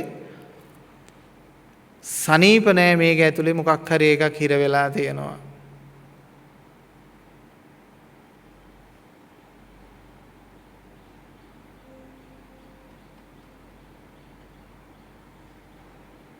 හරි පරිස්සම් වෙන්න ඕන. දැන් ඔය සමහර අයගේ ශල්‍ය කර්ම කරලා ඉවර වෙලා ඉතින් ගිහිල්ලා ඔක්කොම බේත් ගාලා තුවාලත් වේලලා මේ වුණාට පස්සේ උනාට ඇතුලෙන් ඉදිමුන් එනවා, කැක්කුම් එනවා, වේදනාව එනවා. බලනකොට වෙන කතුරක් දාලා මහලා ඇතුලේ කතුර. ඒ නැත්තම් අර ගෝස් කෑල්ලක් දාලා මහලා ඇතුලේ ලේපී දාන්න දාපු එක කෙවුම ඒකත් ඉදි මහලා. එහෙම වෙච්ච අවස්ථා තියෙනවා. අන්න ඒ වගේ වැරදීම් වෙන්න පුළුවන්. ඒ වගේ කතුරු දාගෙන මා ගන්න එපා. මනස එතකොට ඇද්දුම් කනවා. වේදනාව තියෙනවා.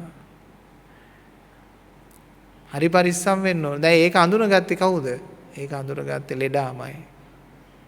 ලෙඩාම කිව්වා මට මෙහෙම කැක්කුම් තියෙනවා, වේදනාවක් තියෙනවා. ඒ නිසා ඔබට කළ යුතු කාර්යභාරයක් තියෙනවා. ඒ කාර්යභාරය ඔබ සිද්ධ කරන්න පින්වත්නි.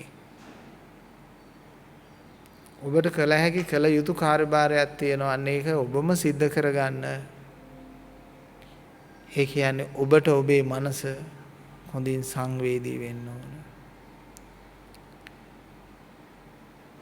ප්‍රත්‍ය ඥානයේ තියෙන්න ඕන, ප්‍රඥාව තියෙන්න ඕන. නිසා රජ්ජුරුව ප්‍රඥාව, ඉන්ද්‍රිය ධර්මයේ අතර රජ්ජුරුව ප්‍රඥාව. ඒ නිසා බෝධිපාක්ෂික ධර්ම අතර ප්‍රඥාව සුවිශේෂී ප්‍රඥාව තියෙන්න ඕන.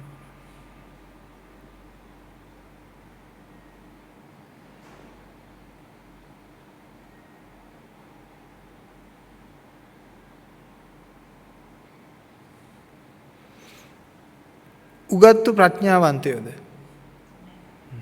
උගත්තු ප්‍රඥාවන්තයෝ නෙමෙයි. උගත්තු ප්‍රඥාවන්තයෝ නෙමෙයි.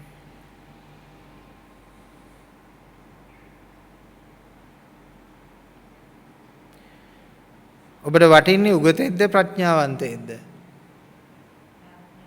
ප්‍රඥාවන්තයෙක්. උගත්තු ඉන්න ඕන තරම් අහිත, අනර්ථය, අවැඩ හැම ශේස්ත්‍රයක් තුළම කරන උගත්තු ඉන්නවා. ලෝකෙට සාපයක් සිද්ධ කරන අය ඉන්නවා. උගත්කමින් තමයි ආයුධ හදන්නේ. උගත්කමින් තමයි රසායනික අවි හදන්නේ. උගත්කමින් තමයි ඔය නොයෙකුත් දේවල් කරන්නේ.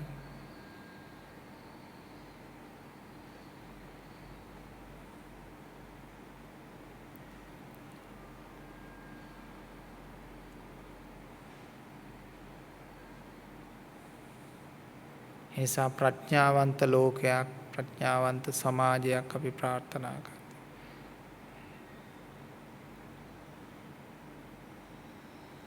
ඔබට රිදුම් දෙනකොට රිදුම් කන තැන වරද ඔබේ කරගන්න. තේරුණාද? මට නිවන් දකින්න, නිවන් මාර්ගයේ පාද ගන්න උපකාරක වුණු සුවිශේෂී රහසක් ඔය මම කියලා දෙන්නේ. මට රිදුමක් ඇති වෙනකොට මගේ රිදුම් කන තැනදී මං අන් අයට දොස් කිව්වේ නෑ. තේරුණාද? මට කවුරු හරි කෙනෙක් බැන්නහම ඒකෙන් රිදුම් කද්දි මම බැන්න කෙනාට දොස් කිව්වේ නෑ. ඒ දොස් කාටද මම කිව්වේ? මටමයි මම දොස් කිව්වේ. රිදුම් කන හේතුව තමයි මගේ තියෙන දොස වැරද්ද කියලා කල්පනා කළා.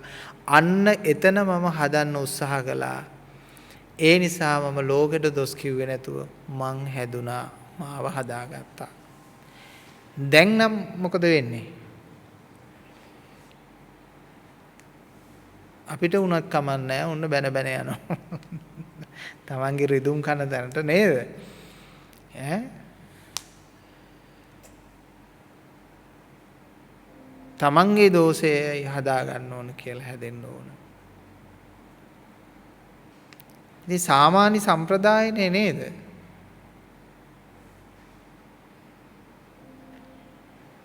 සාමාන්‍ය සම්ප්‍රදාය. අනුන්ට දොස් කියන එක. අපේ මිනිස්සුන්ට උදව්වක් කරන්නවත් බෑ වෙනතුනේ. එහෙම කළාම පින්නත බැනුම් අහන්න සිද්ධ වෙනවා. දැන් අපි ඉස්සර මේ බෞද්ධ නාලිකාවෙන් එහෙම බොහෝම ඔය ළමයි වැඩිපුර ඉන්න අයට උදව් කරන වැඩපිළිවෙලක් තිබුණා. ඉතින් මම ඒක ගමකට ගිහිල්ලා ඉවරලා ඕක කිව්වහම මෙහෙම කරන්න කියලා මේ මිනිස්සු අහගෙන ටික වෙලාවක් ඉඳලා මිනිහ මගෙන් අහනවා එක්කෙනෙක් බන්දාගත්තන් ඔබ වහන්සේට කීයක් හම්බ වෙනවද කියලා. දැක්කනේ හරි භයානකයි. ඒ වගේම මිනිස්සුන්ට ගෙවල් දොරවල් හරි හදලා දෙන්න මේ හරි කරන්න කට්ටියක එකතු වෙලා හරි සංවිධානය හරි වෙලා කරන්න ඇත්තටම ආසයි කැමතියි. නමුත් අවසානයේ ওই මිනිස්සුම අපිට කිව්වොත් එහෙම අපි ওই උකුණගෙන ඔබ වහන්සේලා කනවා කියලා. නේද? ඒක හරි අප්සෙට්. නැත්තම් ওই පොඩි දරුවන්ට හරි ළමයින්ට හරි එහෙම කරන් දෙන්න පුළුවන්. ලෝකේ ගොඩක් අය සමහරලාට ඒ විදිහට කරනවත් ඇති. නමුත් මිනිස්සුන්ගේ නරක නාම අහන්න සිද්ධ වෙනවා. හරි පව්. මිනිස්සු ඒකේ දොසක් බලනවා. යම් මේ දොස්පරොස් අහන්න සිද්ධ වෙනවා. ඒක නිසා ඉතින් අපි එහෙම දේවල් මොකුත් කරන්නේ නැහැ සමහරලාට. මොකද නිකම් ලෝකෙට හොඳක් කරලා බැනුම් අහන්න කියලා.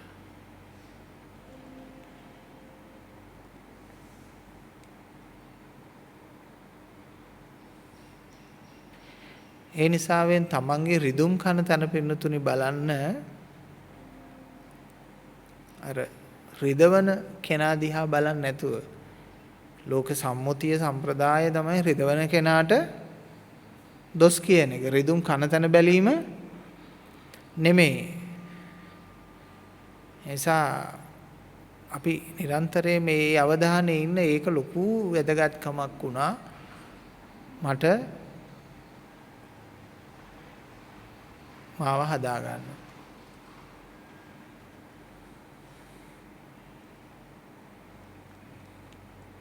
තමන්ගේ දෝෂයක් ඇතිනේ මොකක් හරි නේද? දැන් හැමතැනම යම් යම් දේවල් මෙතෙන්ට ප්‍රශ්න හරි අරගෙන ආවහම මම ඇත්ත වශයෙන්ම සමහරලාට බැනගෙන යන්නේ දැන් ප්‍රශ්නේ අරගෙන එන්නේ අනිත් කෙනාගේ දොස කියයි හාමුදුරුවොත් කියලා හිතලා. නමුත් ප්‍රශ්නේ අරගෙන ආපු එක්කෙනාට තමයි මම බනින්නේ. තේරුණාද? වයින්කොට ඒ වගේ බලන්න මේ වදින්න ආපු දේවල් මම ඊයේ කඩ වැටිච්චා වගේ කියලා. ප්‍රශ්නේ අරන් ආපු කෙනාගේ දෝෂෙ මං පෙන්නලා දෙනවා.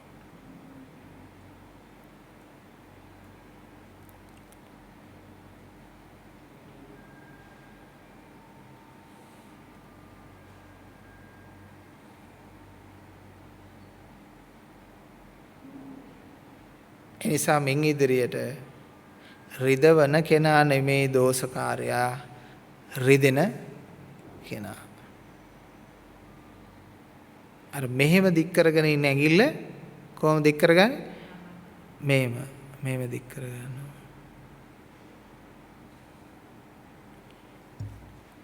අන්න ඒකට තමයි කියන්නේ තමා දෙසට හැරෙනවා. මේ එළියට ඇඟිල්ල දික් කරපු එක තමා දිහාට හැරෙව්වා.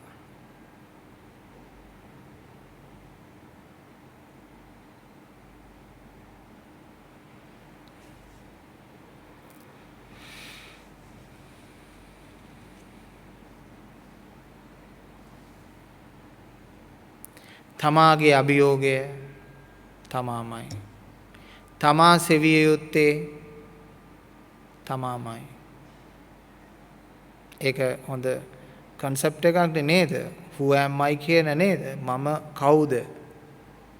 මම කවුද කියලා සොයා යෑම. දැන් අර ලස්සන ආධ්‍යාත්මික වචනයක් ඔබ කවුද කියලා ඇහුවාම ඒ මිනිස්සේ කියනවා මමත් ඒක තමයි හොයන්නේ කියලා. ඇත්තටත් කියන්න පුළුවන් නේ. ඔබ කවුද? මේ මමත් ඒක තමයි හොයන්නේ. ලස්සන वाक्यයක් ඒක. ඔබ කවුද? මමත් ඒක තමයි හොයන්නේ.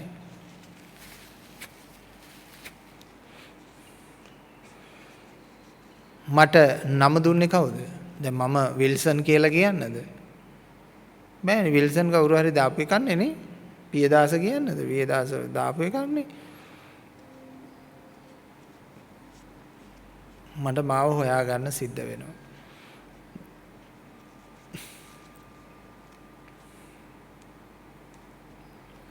තැවීම් සියල්ල මායාකාරී, ගැටීම් සියල්ල මායාකාරී, විඳීම් සියල්ල මායාකාරී, සබ්බේ සංඛාරා අනිච්චා. තේරුණා නේද? අනිත්‍ය කරගන්න. නිත්‍යතාවයන් අඩු කරගෙන සීරෝ කරන්න. ඊට පස්සේ මොකද තියෙන්නේ? අයින් කරන්න.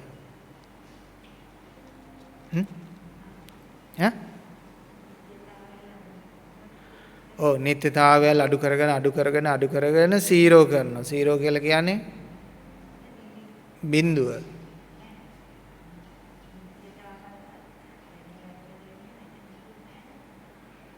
ඊට පස්සේ තියෙනවා තව එකක් අයින් කරන්න තියෙනවා.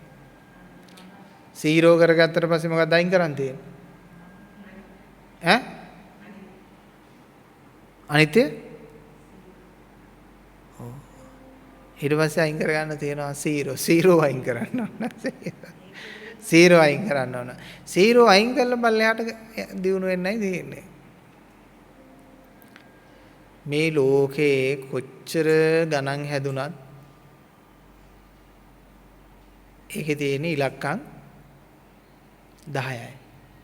බිඳුවත් එක්කම 10ක් තියෙනවා.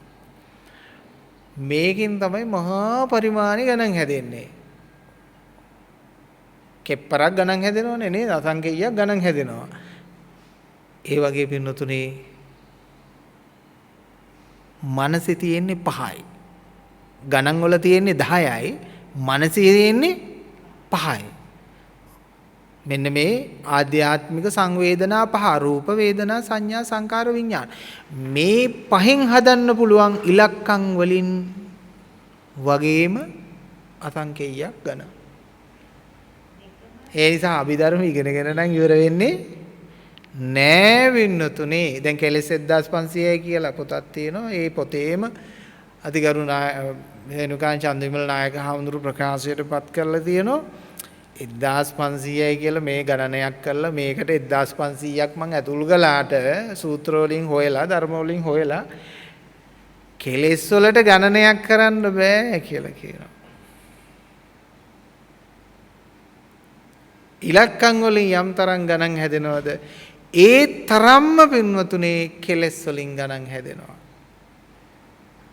ඒ තරම්ම ප්‍රභේදන හදා ගන්නවා. මේව එකින් එක ඉගෙන ගන්න ගියොත් ඔබේ කාලය ඉවර වෙනවා, නාස්ති වෙනවා.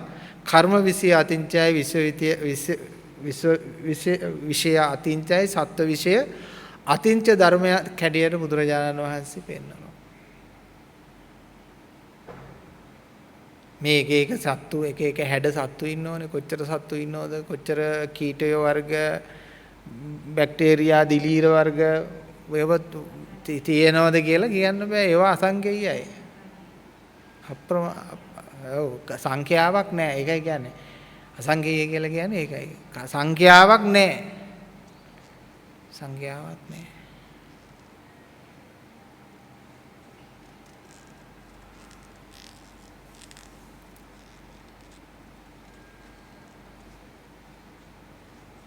ඒ නිසා අපිට 5යි තියෙන්නේ. රූප වේදනා සංඥා සංකාර විඥාන 5යි. රූප වේදනා සංඥා සංකාර විඥාන 5යි. මේ 5න් හදා ගන්න පුළුවන් මික්ස්ර මික්ස් කර කර ඕන තරම් වේදනා වර්ග හදන්න පුළුවන්, සංඥා වර්ග හදන්න පුළුවන්, විඥාන සංකාර හදන්න පුළුවන්, අප්‍රමාණව හදන්න පුළුවන්.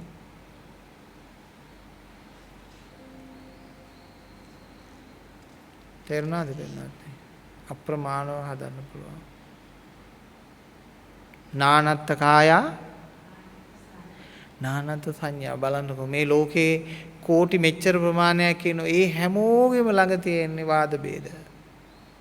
සුළු හරි ભેදයක් තියෙනවා. දැන් අපි බෞද්ධ. අපි අතර ભેද නැද්ද? තියෙනවා. එකම පවුලේ දරුවා මව්පිය ඔක්කොම එකට ඉන්නේ. ભેද නැද්ද? එකම සහෝදරයෝ දෙන්න. ભેද නැද්ද? රූපෙත් වෙනස්, අදහස් වෙනස්.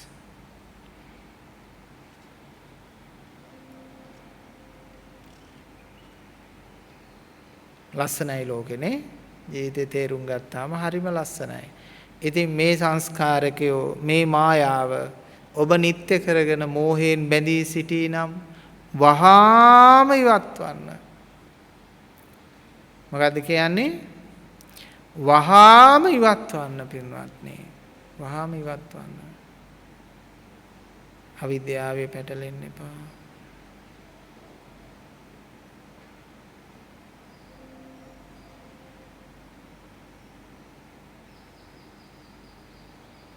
මමත්වයේ ඉවත් කිරීමෙන් සියල්ල ඉවත් වෙනවා.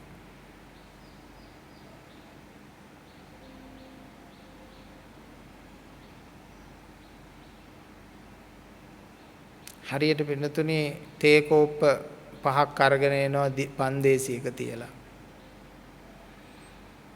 අපි කියනවා තේ කෝප්පේ ඉවත් කරන්න නෙමෙයි බන්දේසිය විසි කරන්න.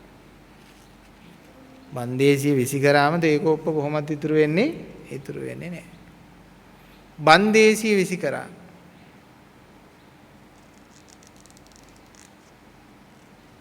කොහොමද බන්දේසිය විසි වෙන්නේ? නොතරයි පතේ දිනුමක් නැහැ කියලා දැනෙච්ච දවසට. ජීවිතය කියන්නේ නොතරයියක් නා. දිනුමක් වෙනකම් බලාගෙන ඉන්න නොතරයියක් නෙමෙයිද ජීවිතය කියන්නේ? දිනුමක් එනකම් බලාගෙන ඉන්න නොතරයියක් නම් ජීවිතේ. සබ්බේ සංඛාරා අනිච්චා කියලා වැටුණා කියලා කියන්නේ ආගේ නුවණට, මනසට, ධර්මයට එයා අඳුනගත්ත දවස නොතරයි පතේ දිනුමක් නැහැ කියලා අඳුනගත්ත දවස. එදාට නොතරයි පතේ ඉරනවද නැද්ද? ඉරනවා. ඒක ඩස්බින්. අන්න ඒ දවස තමයි පින්තුනේ ධර්ම අවබෝධය වෙන දවස. අන්න ඒ දවස තමයි ධර්ම අවබෝධය වෙන දවස. එන හැම දිනාටම උතුම් රත්නත්‍රයේ පිහිටයි. සද්ධර්මයේ පිහිට ආරක්ෂාව අප්‍රමාදීවම සැලසේවා. සම්බුදු සරණයි. හොඳයි පින්තුනේ අද දවසේහි දායකත්වයේ දක්වමින් කටයුතු කරනු ලැබුවේ වෛද්‍ය සුනීතා ජයසිංහ පින්වත් මැතිණිය. එතුමියගේ අරමුණු බවට පත්වන්නේ එතුමියගේ උපන්දිනය වෙනුවෙන්. මාර්තු මාසේ 12 වන දින ඊදී තිබුණු උපන්දිනය වෙනුවෙන් එතුමියට ත්‍රිවිධ රත්නයේ ආශිර්වාදේ නිදුක් නිරෝගී සුවපත් භාවයේ චිරජීවනයේ ලැබේවා කියලා අපි ප්‍රාර්ථනා කරන සුබ උපන්දිනයක් වේවා.